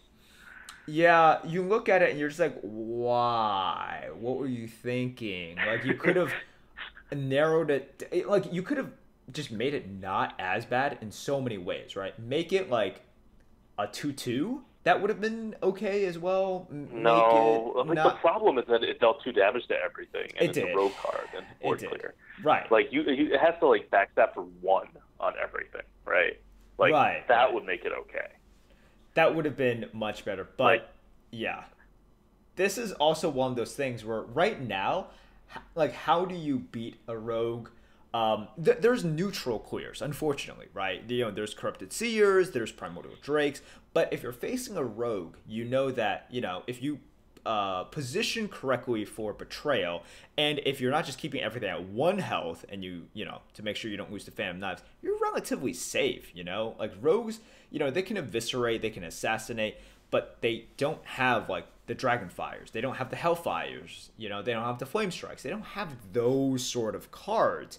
But with Dark Iron Skulker, even though it's not a Dragonfire, it is something that really boxes people into an awkward position while playing Rogue, in which they shouldn't have to feel uncomfortable in that way. So, freaking Dark Iron Skulker. Yep, exactly. So don't play around it; just lose to it. Like, in all seriousness, that's what you do with these cards. Like, if you have to, just lose to them. Don't play around them. Because you will lose more games trying to play around them, and they don't have the card. Then you will actually win games with you playing around them, and then they having the card, and then you winning, right? Because a lot of times you could play around them and you lose anyway. So those games don't matter either. So again, this is like it seems like this whole podcast we keep telling people, like, don't do what you want to do, because the more you think about Wild, I think the more you play incorrectly. Like, the less you think about Wild, the more big picture you think about Wild, and the less specifics you think about Wild, the better your play is going to be. Because it's Wild, you don't play around stuff, right? Like, I saw a post on Reddit that was like a whole list of like things that you could possibly consider now, and that's like the exact wrong way to go about Wild. Like, you should not be considering all of those things. You should have these like big picture bullets, right? Like, right. We'll talk about it later, but like, Druids can hard remove now, like, fine. You shouldn't be like, Murloc Knights exist. That's not a helpful thing. That's an anti-helpful thing, because it'll convince you to do things that are not helpful to your overall game plan. Your overall game plan should be your focus in Wild, not these specific things. Right. So you see us applying different skills when we play Arena. Sometimes I'm just like, well, we're going into turn 7. We should consider these cards. Or like, I think this card is this because of X, Y, and Z. Mm-hmm. Those skills, I'm not saying you should totally forget about them, but those are going to be lessened. And you want to like focus more on the skills. And ADWCTA has always been a big fan of this. It's like, I think this makes them feel uncomfortable, right? Like this sort of board state, this sort of situation. Or like, my read is that he just doesn't like this, this state. And you can exploit that, right? That's something that is more manageable for you. Because that's like mind games. Mm-hmm. Yeah. That's like playing the player, not necessarily like playing like an expectation of like a set of cards based on odds. Yeah. Like, what makes him uncomfortable? Well, if he's done X, Y, and Z, then he hasn't been able to handle this board state. Well, now I have a read on what cards he actually has in his hand, right? Having nothing to do with offering on. Like, that's something you can do. But if you're not doing that, if you're not getting these read types of things of how you should play, just put your blinders on. Like, and just go with your game plan. Okay, so another card, and you're not going to see this a lot because it's a warrior card. It's Obsidian Destroyer. Obsidian Destroyer will win the warrior a lot of games. It's a 7-mana 7/7 that generates 1/1 taunt at the end of every turn. So it starts with a 1/1 taunt, and then it will keep giving 1/1 taunt. So unless you have like an extra damage, you never even get to the Destroyer. And it's tempting to say, like, well, this is one of the only ways the warrior wins, right? Especially if you have the warrior cornered. So I'm going to hold out for it. But this also happens to be, like, one of the only warrior cards that is actually a large minion. Like, warriors don't have large minions. Yeah. And so if you're saving a hard removal for Obsidian Destroyer, don't. Like, use it on that golem that's like a taunt and can't attack. Like, use it on their, like, 6/6 or whatever. Like, get that tempo out there. That's going to help you much more than the few games you lose because you can't get to the Obsidian Destroyer, and the Obsidian Destroyer hits you to the face twice for 14 damage, and you lose. Light Bomb. I see so many people play around Light Bomb. Like, it's an epic card. Yes, it's a spell. Yes, you will lose a lot of games to it. But, like, the math involved in Light Bomb and the decisions of which minion to play to be less hurt by Light Bomb, especially now with Psychic Screams and, like, Dust Bear, like, you know, what's that? Dust something? What's that dragon called? Duskbreaker? I just call him Dusky. Duskbreaker, there we go, Duskbearer. And Duskbreaker and all these, there are just so many things that priests do now. Like Dragonfire potions, like, don't math it out. It's not worth your time. And don't play around the Light Bomb specifically. It's just another large board clear. Like, yeah. It is not worth your additional consideration. So, like, and I know every time, like, I'm trying to play around things, like, Twitch chat will now bring up Light Bomb and try to math things out. Like, sure, it could be a fun activity, but if you're actually playing that turn, you have much better things to think about on your turn than, like, the difference between one type of board clear and another that's going to wreck your whole board anyway. Okay, and finally, and this is one that really is definitely changed, because this is one that you definitely, at the time that this expansion was out, you always played around this. This was like a go-to move that anybody who knew what they were doing in the arena would play around. And now, you should definitely not play around this, and that is Draconic Crusher. When Blackrock Mountain came out, there was an offering rate bonus to Blackrock Mountain, I think, and there just weren't a lot of cards in the pool. And so you had a lot of Draconic Crushers around. Pretty much every deck had a Draconic Crusher.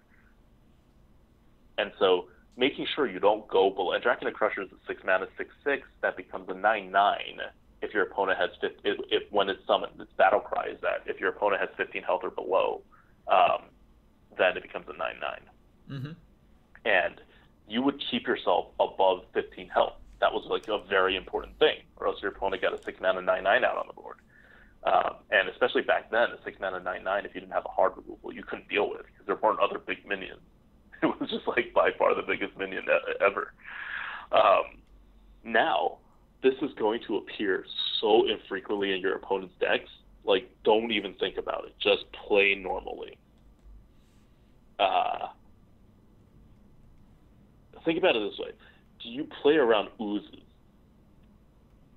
No, if you don't play around oozes, right? But like, if you like, think of the consideration you give to oozes. Statistically, you should give a fourth of that consideration to Draconic Crusher.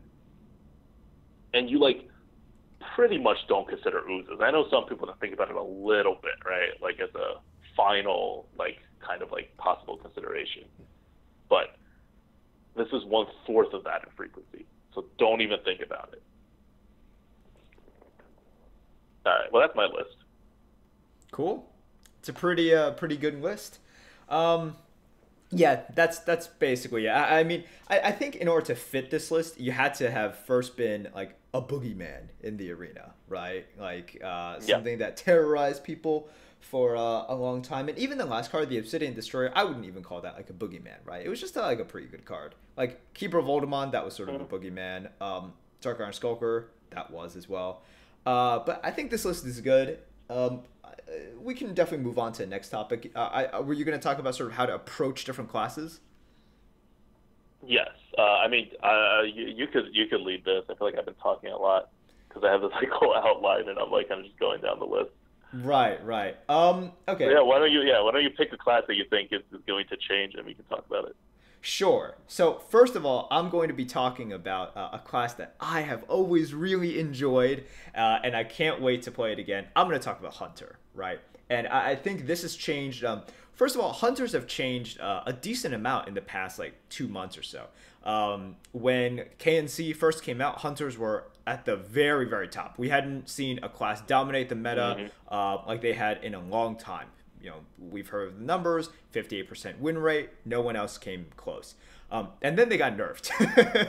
They got nerfed pretty hard in terms of their cards, like not being, like their best cards not being offered as much, right? And now we've settled sort of into this like control meta, priest meta, however you want to kind of call it, the answer meta. But with these wild cards, we are like a lot of things now favor the hunter, and by how much No one knows. We have to wait until the dust settles. But a lot of the things that we mentioned, strong 2-drops, right? Now the curve starts on 2. In order for the hunter hero power to matter, you do need an early game. Because part of the reason that hunters are not great right now is because they still can't consistently draft those 2s, and other classes have ways to deal with those 2s, something we mentioned about an hour ago on this podcast, right? And then their hero power is a lot of times just worth a lot less than other classes, because the hero power doesn't matter until it matters, right? And what that means is if you're hero powering when the opponent is at 20 health, it matters nothing, right? If you're hero powering when the opponent is at 8 health or 6 health, suddenly you have the best hero power in the game. So it really is sort of you have to make your hero power matter. And how do you do that? You need to use your cards to make your hero power matter. A lot of other classes use their hero power in conjunction and in combination with their cards. Hunters can't really do that. They need their cards to bring them to their hero power in the late game. And we are getting just the best hunter card back. We're getting Glaivezuka. And I don't know how many Glaivezukas you will get, because once again, that is information we're not sure. But the fact that you can draft Glaivezukas means it is basically just GG. I remember the old sort of unstoppable play. You're gonna average something you're gonna average something like 0.6 or 0.7 Glaivezukas per deck. That's not bad. That's, you know what, I mean, you're obviously not bad. Yeah. It won't be like the old days in which you could get 1 Glaivezuka per deck, right?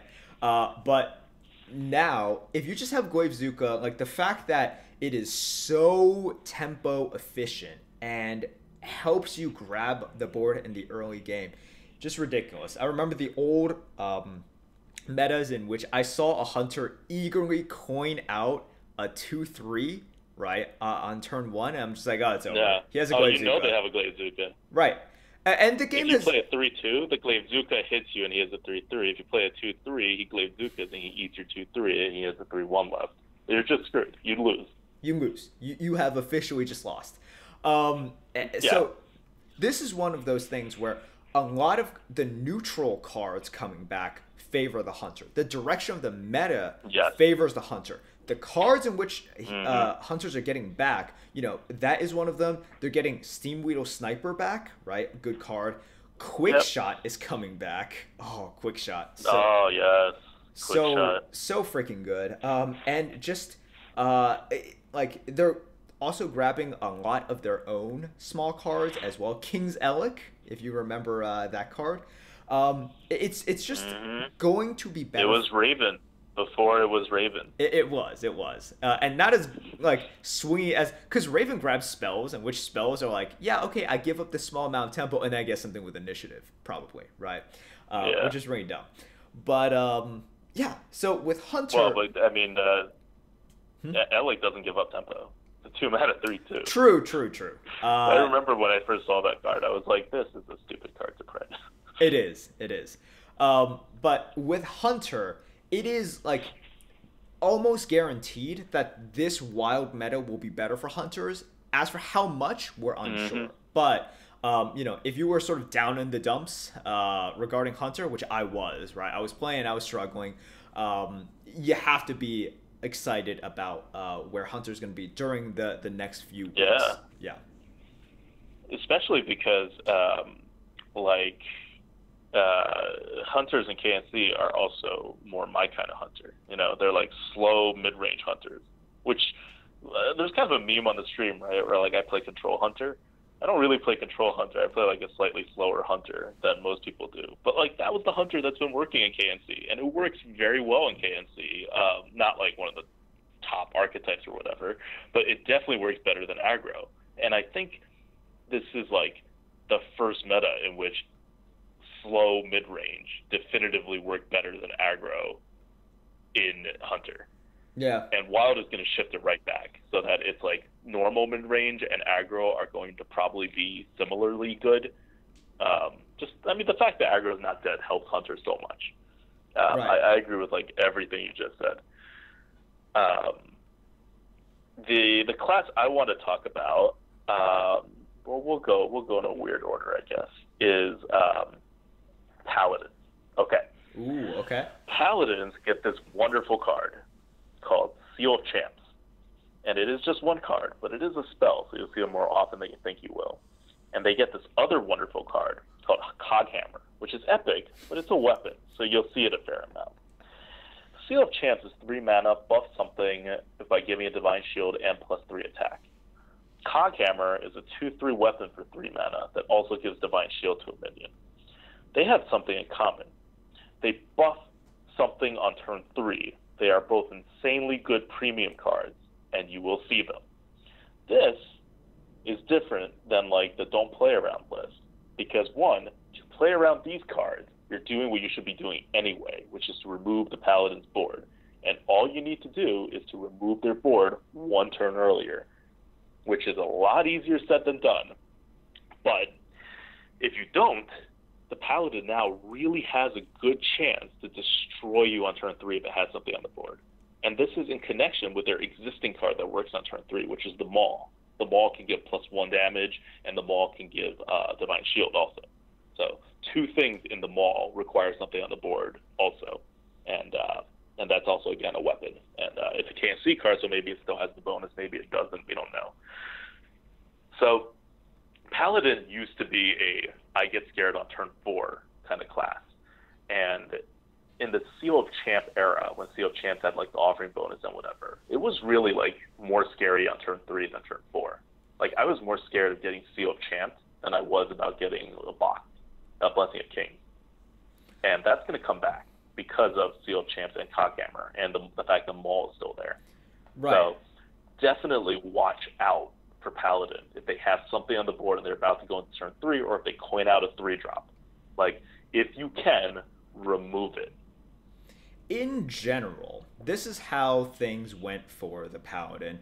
In the past, I would say couple of metas, you could always somewhat exploit the Paladins on turn 3 because if that had coin, it was a little bit different because they could coin 4 into 4. But on turn 3, yes, they could play the Rallying Blade, and now they could play the Unidentified Maul.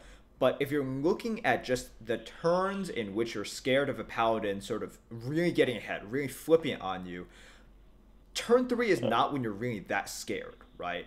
And it's a somewhat weak turn for them. But now that we are introducing these wild cards, like, you're afraid of Seal Champs, you're afraid of Coghammer for buffs. Also, even if they have nothing on the board, suddenly Muster for Battle comes out, right? Like, Muster for Battle comes out, and it's a super strong turn 3 for them. And then if you just look at all these things that they have available now, you're just like, okay, we don't have this gap in turn 3 in which I can, like, just eke out a little bit more advantage, right?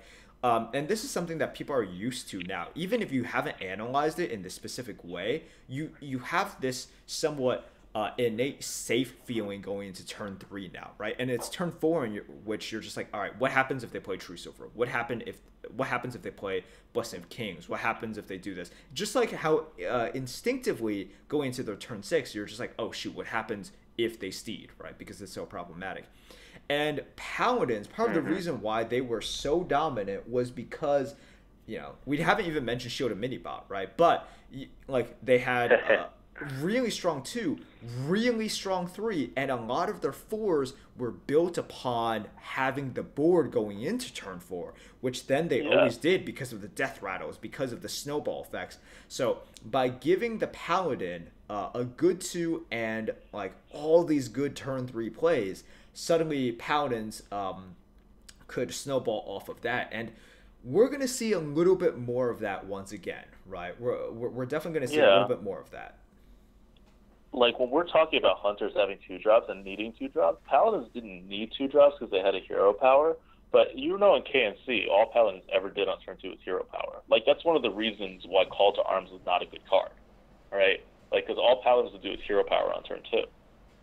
Yep. They wouldn't, like, you don't actually have minions that were 2-drops, and so Call of Arms is actually an awkward fit in the arena. Call of Arms is much better now.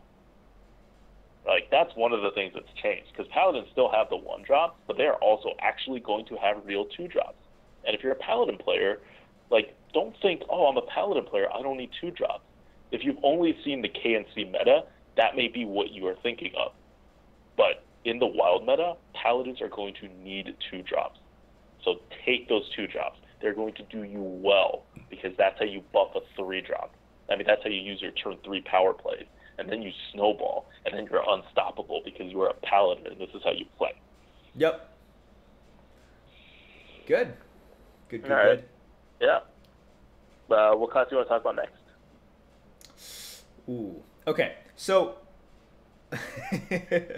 one of the classes I want to talk about is Warlock. Okay, so Warlock is in an interesting... Oh, interesting. I know, right? Well, because here's part of the reason I want to talk about it. Warlock is one of those classes in which I think a lot of people would argue it's one of the better classes right now, right? It might be a tier 1 class for some people, it might be like a tier 2 class, but I think most people agree it's good. You shouldn't shy away from it. But here's where I think Wild sort of changes Warlock. And it's a little bit different from Hunter and Paladin. So we're shifting the conversation a little bit, because for Hunter and Paladin, we're talking about how the introduction of these cards helps out like these two classes, right? Like purely helps out. Mm-hmm. And while I think for Warlocks, it is nice that they are getting the 1-drops and the 2-drops. Like Zombie Chow is insane for Warlocks. Like that is just a ridiculously good card. While and Warlocks right now have trouble having enough 2-drops, and now they're going to be able to, right? And their hero power is always in support of smaller cards. Right. While that is always really good, if you just look at a lot of the class cards that they are getting back, they still are getting back a ton of removals, right? And these removals are something in which we have seen, like expansion after expansion after expansion. Warlock doesn't need these anymore. What they would really appreciate are just solid minions, right? Like they want minions. Which they never have. They never have.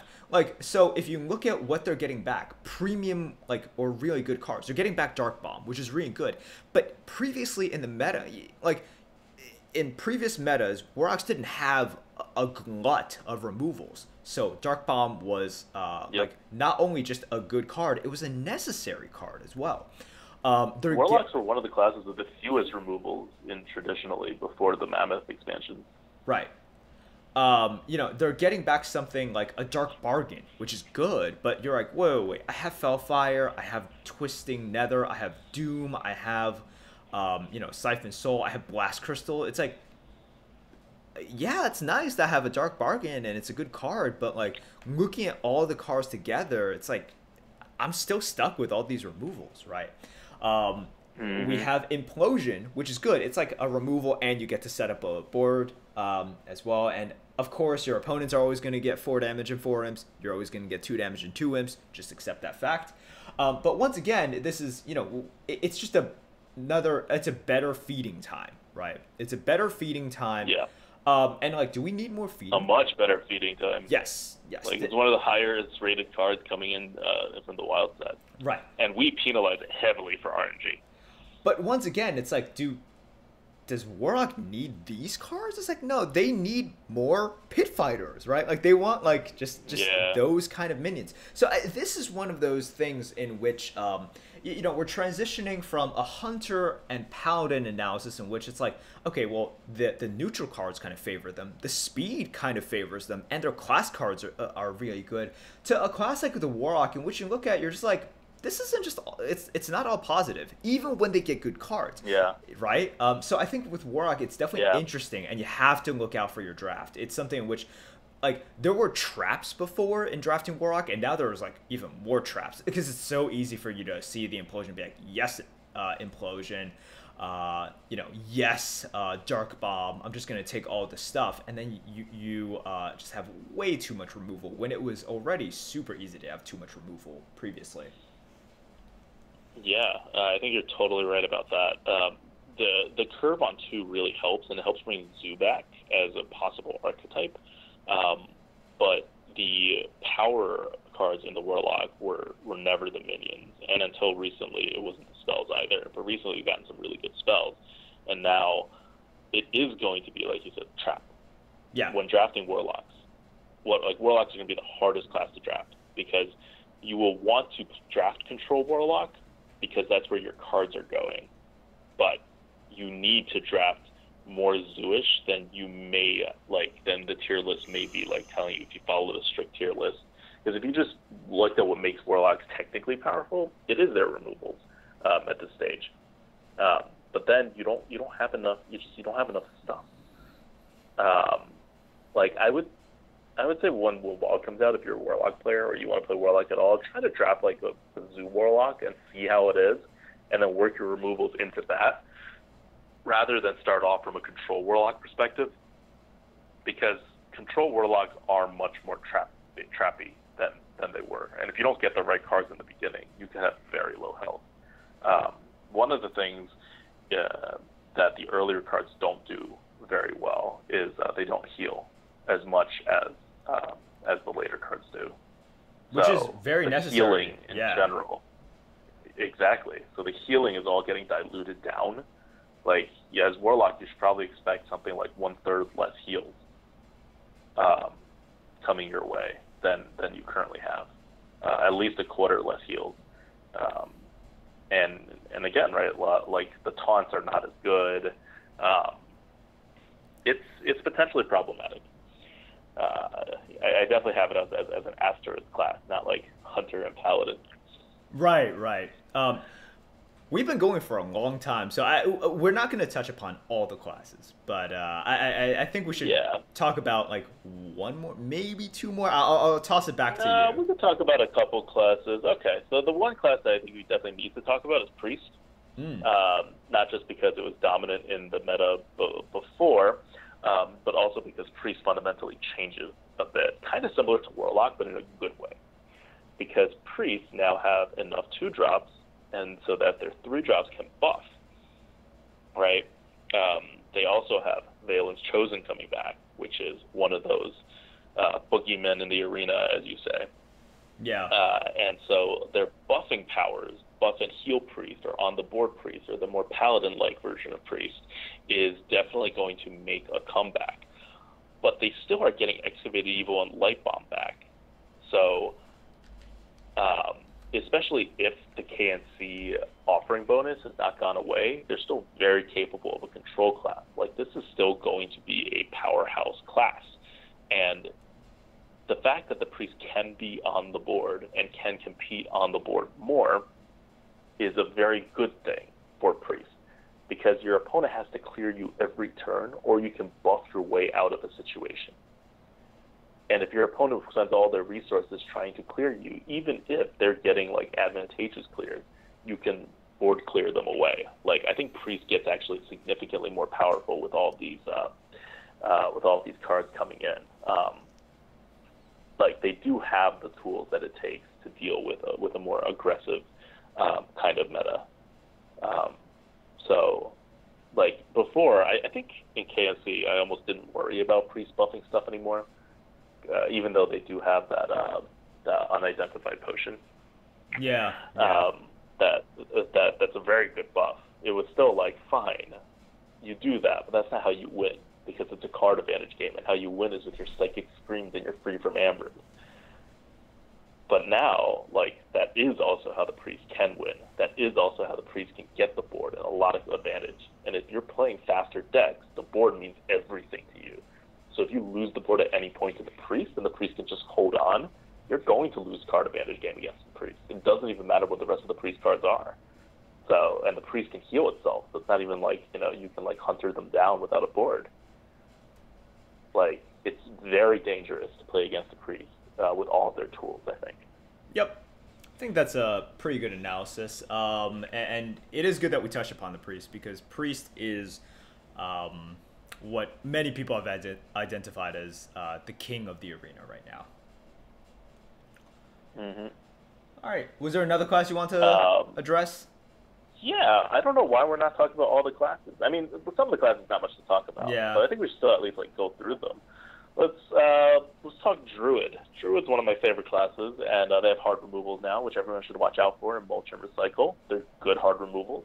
Naturalized is still there. So Druids are now a normal hard removal class, like any other class. Don't think less of their hard removal capabilities. Now, all that remains for having crappy hard removal capabilities are warriors and paladins. Yep. Questionably hunters. Hunters are iffy. Yeah, that's true. But with question walls and everything, it's conditional, but they have a lot of weird ways to do it. And so druids are getting a lot more on the board. One of the things druids had a lot of cards taken away from are class cards that are curve cards, 3-drops and 2-drops and 1-drops. Your Anodized Robo Cubs, your Druid of the Saber, your Druid of the Flame.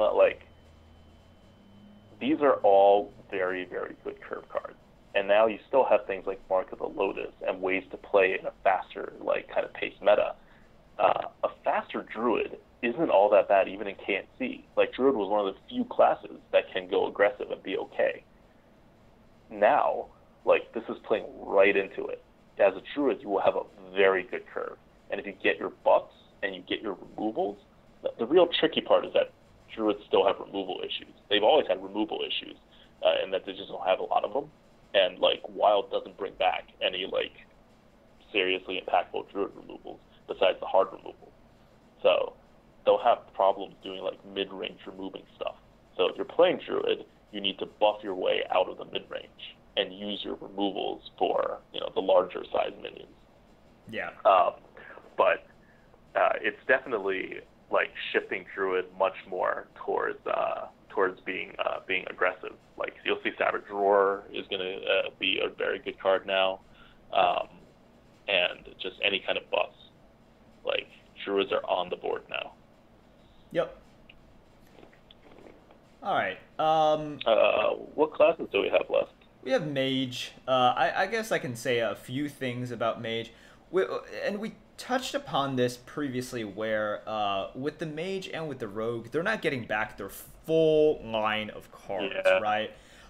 So what they're getting back a lot of is just stuff that, is good. But if you just look at the tier list tomorrow, once it comes out, at the top of the list for some classes, you'll be like, oh man, this class got a couple of its powerhouse cards back. You're not going to see that with the Mage, right?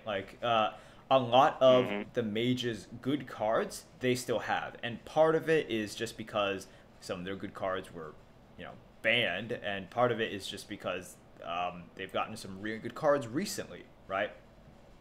But a lot of the cards that they are getting back are, good. And good for this this previous meta as well. If anything, a card like Flamelance has gotten even better, right? When Flamelance came out, I remember people saying, why would you need 8 damage? That was one of the critiques. They were just okay, it's, it can't go face. That kind of sucks. But for 5 mana, they're like, I don't need 8 damage. You're overkilling so often, right? And in which case, you're just that's just because it's not about what the potential of something. It's about what it's actually used for and whether or not 8 damage actually matters. And now you're just oh, it's only 8 damage. That doesn't kill that much stuff. So right now, the mana to damage ratio is good, and you're gonna need the 8 damage quite a lot. So something like Flamelance is it's a card that has aged very well, right? And we're gonna see it back. Something like Ethereal Conjurer is even better now. Because you have even... Oh god, I forgot about that card. Something like Ethereal Conjurer is gonna be... Oh god. It's a 5 mana 6/3, right? Yeah, it's a 5 mana 6/3, and you just discover a spell. God. I know. It's real good. Oh, it's missing 2 not terribly important stats, and you discover a spell. You don't even get a random spell. You discover a spell. Right. Oh god. No, it's really good. All right. But yeah. Okay. So yeah, and once you have 2 drops of Mage, you can also push more heavily. Your Pyroblasts, your Fireballs, all gain some extra value because you're more able to do that. Even in KNC, you can push as a Mage. You can really push as a Mage now. So this is Mage is one of those classes in which, while it doesn't change the way that they play, it doesn't make them any better. It certainly doesn't make them worse, but it's one of those classes in which just gives them more potential, more combinations. Mage is probably like the most vanilla class that, like, Druid it becomes very vanilla, but that's only because they gained hard removal, right? Which makes them very vanilla. Yep. Mage has always been kind of, controlling, but kind of vanilla, and they just get more vanilla-y. So, not too much to talk about with Mage. Yeah, and I think there's even less to talk about with Rogue. Rogue is probably the class that gets the least because all their good cards are banned, that they took away. So, getting 2-drops is also not like the most important thing for Rogue because you could always dagger your way out of not having a 2-drop. So I think Rogue actually gets like significantly worse. The fact that you can play aggro control a little better works to their favor, but like the sheer power level of like the Rogue's cards are so bad. In terms of the cards that they're getting back, I just don't think like they have one snake, a 2/1 poisonous minion for 1 mana that's really good, right? And that's it. They have Buccaneer, right? Okay, they still have Buccaneer, right? So they have 2 early game like anchors, right? And then it's just like the more I look at the Rogue cards, the more it's like, ooh, yeah, like what's the next best card? Yeah, well, we have the Skulker, right? Skulker is going to be really good right, okay, Skulker. Right, we have Skulker. Okay, fair. Maybe I'm underselling the Rogue. They don't get enough to make them aggressive, and they're certainly not better at playing control. So they're kind of in this like really. Yup, we lost ADWCTA.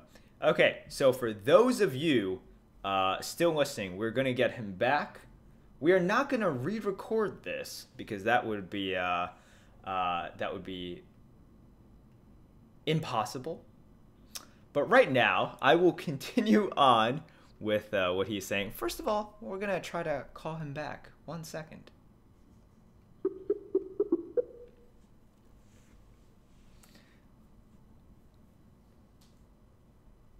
But, all right, let's continue on the discussion of rogues. Essentially, what ADWCTA is saying is that with rogues, you still get back the sabotage, and you get back all these cards. The only problem is... Well, we're doing it. Oh, my gosh. Hello. Yes. Hello. Hello. You're back. Hey. Yes, lost the connection. Oh, man. This is a professional podcast we are doing. So good. Well, can't control the Mongolian telecom system. No. Yeah, so what were we talking about? We're talking about Rogue, and I was basically telling people, Rogues are getting back some pretty decent cards, but they're not getting back anything new, and they're not getting back anything that powerful, which means they're falling behind the other classes, which are either getting back some new ability, like for Paladin with Keeper of Voldemort, or they're just getting back,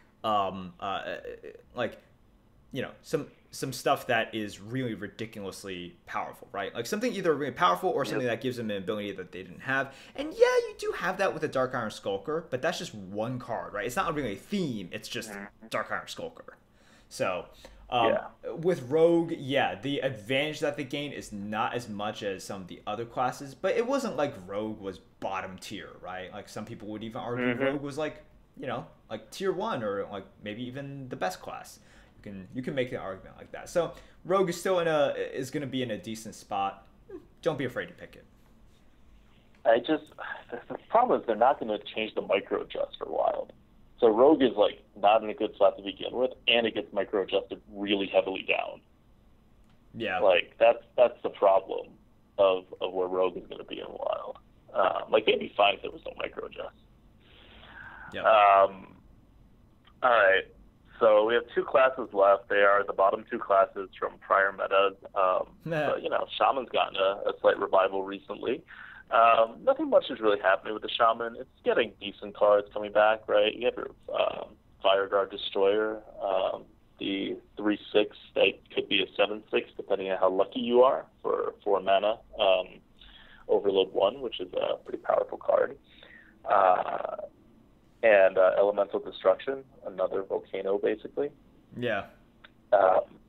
So the fact that there are 2-drops again really helps Shaman, who, like, have no 2-drops. So now you can actually be on the board as a Shaman, which means you can keep your totems alive, which means your, like, whole buffing system can work from the very beginning. And if it, like, right now, Shamans normally have to, like, flip the board at some point, right? Either with a volcano or with just some series of removals, a crushing hand. Now, in addition to being able to do that, they can just get the board from the very beginning between like their weapons and actually having 2-drops. So, and the great part about 2-drops for Shaman, even in the late game, if you get a 2-drop, you just plop it down and you wait for your cards to buff everything, like whether it's a Flame Tongue Totem or like a Stormwind Champ or like just, one of those cards that you put Bloodlust. Mm-hmm. Like Shamans are all about buffing everything. So I think Shamans get a lot more flexible. And if they keep their micro, this is the opposite story of Rogue, right? I'm really down on Rogue because they're going to keep their negative micro adjusts and not get back anything. I'm really high on Shaman because they're going to keep their very positive micro adjusts. That's very not micro at all. Like Shamans are getting like plus 40% here, 30%, 40% on some of these cards. And they're going to get back like really good cards. And more importantly, the good cards that they're going to get back are mostly solid minions, like Whirling Zap-O-Matic. Like, I don't know, I can't think of all the minions, but there's a bunch of them. And that's what the Shaman needs. Like, Shaman's in a Warlock kind of zone, right, where you have too many spells. Yeah.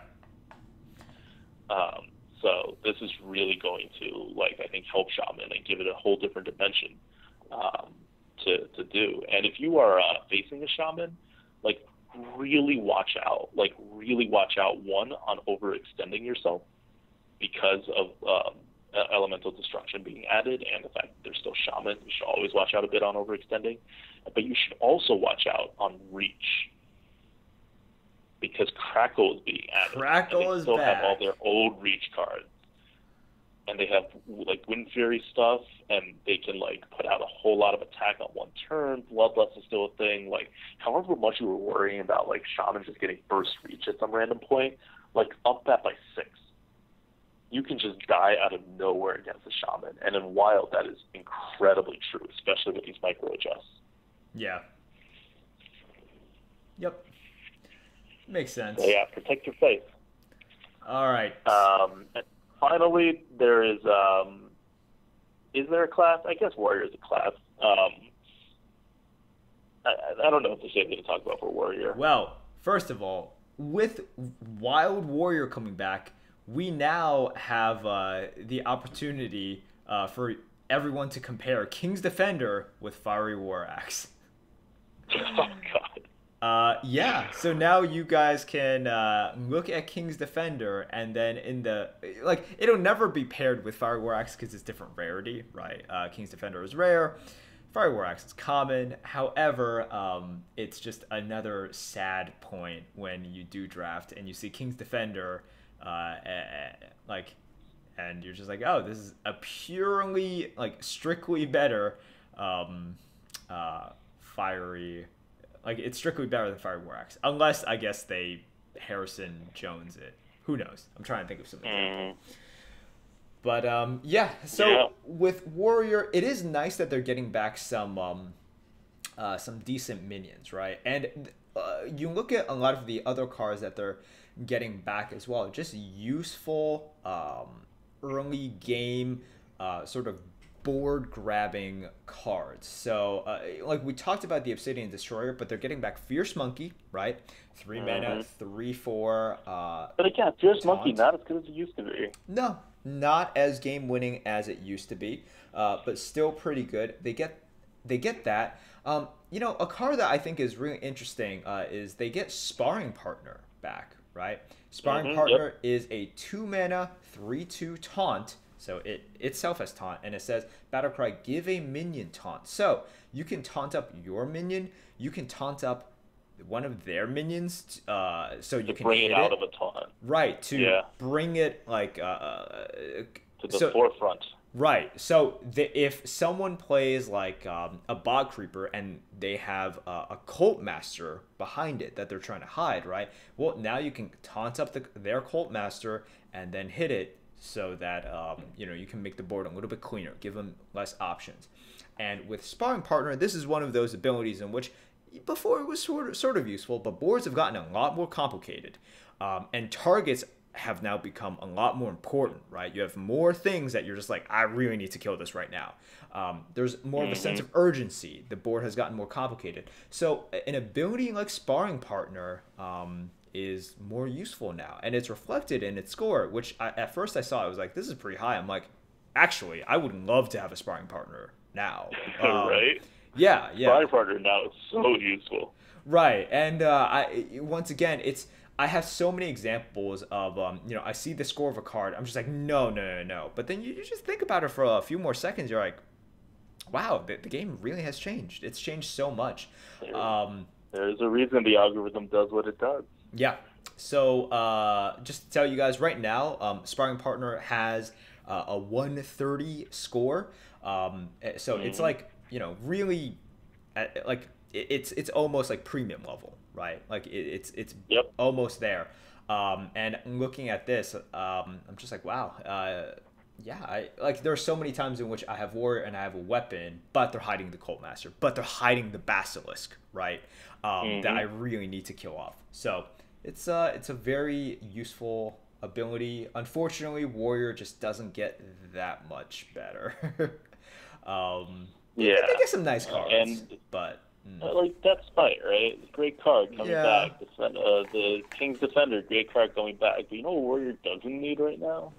More weapons. They have a lot of weapons. Because of the micro adjust. Right. They have a lot of weapons. They need more of those minions, and it is nice that they're getting a few. But micro adjusts are just one of those ways that it helps other classes more than it helps warriors, right? Because at the end of the day, you still can only hold one weapon at a time. That's unfortunate. And this is just one of those things with micro adjusts in general. Like any class that's being touched by micro adjusts will be very adversely affected whenever the conditions change. So, Rogue, heavily affected by micro adjusts, on the downside, going to get even worse. Right, Shaman's heavily affected by micro adjusts, going to get way better. Like Warrior, heavily adjusted by micro adjusts, not going to matter as much here because they are otherwise. Like if there weren't micro adjusts, Warriors would get a lot better because Death Bite is like a huge deal for the Warrior, right? And King's Defender. But now you're just kind of like, more weapons I'm not going to draft because I have 6 already. It does help keep the number of weapons consistent, though. Like it's not like it's pointless that those weapons are back, but it's an inherent issue with the system of micro adjusts unless Blizzard changes things immediately in Wild, which I don't think they're going to do. So because the micro adjusts lag by a couple weeks, it's not going to micro adjust specifically for Wild. And so your warriors are going to be, and your shamans are going to be probably better than anyone wants shamans to be, and your rogues are going to be worse than Blizzard wants rogues to be. Yep. All right. So that's sort of all the classes. I think, look, bottom line, the game is going to change. We're unsure of exactly how much the change is going to be. Have fun with it, guys. This is something in which, if you guys want to go for the leaderboard, you can definitely feel free to go for the leaderboard because it has been announced for the Wild Arena leaderboards. It's only 10 runs. Yeah. You don't even have to go for the leaderboard. You can just play, and then play. Once you get 3 good games in a row, decide to go for the leaderboard. Yep. So averages are going to be absolutely insane. I would be so surprised if number 1 was not above 10. There's a realistic shot. Definitely above 10. There's a realistic shot we could see 11, right? Within 10 runs. I would be shocked if there wasn't someone who averaged above 11. Right. I would be shocked if there was not a single person who could string together 10 runs in a row that averages above 11 in a soft meta. Yeah. We'll see. The scores can definitely be insane. 10 runs, just the variance by itself, and plus, there's easy ways for people to gain an advantage, and there should be an influx of players. Maybe not like the most players, but there's going to be a lot of people coming back to the arena or trying it for the first time. So that's pretty good. Very exciting. This should be starting tomorrow, or for those of you listening to it on Monday, you should be able to play it already. Yeah, hopefully this is helpful. I wanted to make this podcast as practical as possible, just in terms of setting up how Wild is going to function and help you guys, get some of those wins in Wild. And I also want to hear back from you guys on how much you enjoy Wild after a bit, like maybe after next week, because there's always this debate, right? Like, should Arena be Wild? And the issue is Wild a better long-term format, or is it just good to be spiced in like now and then?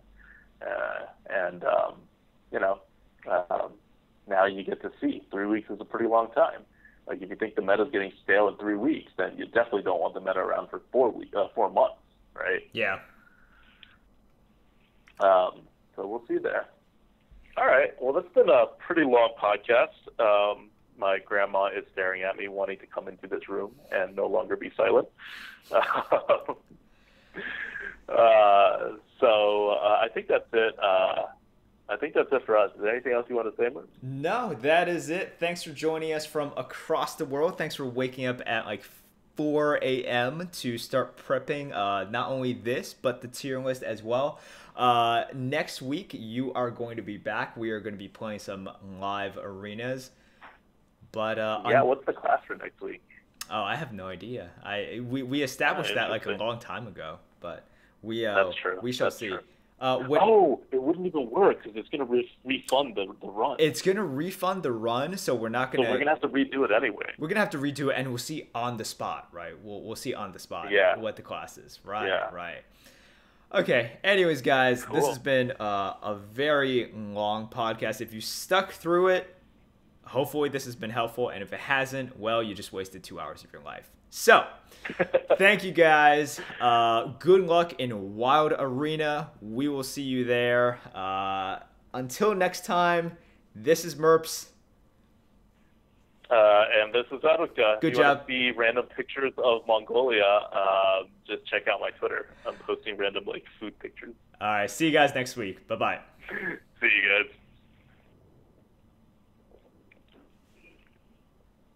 And cut. We're good. Yeah. Woo. Ooh, Oh my finally gosh. done.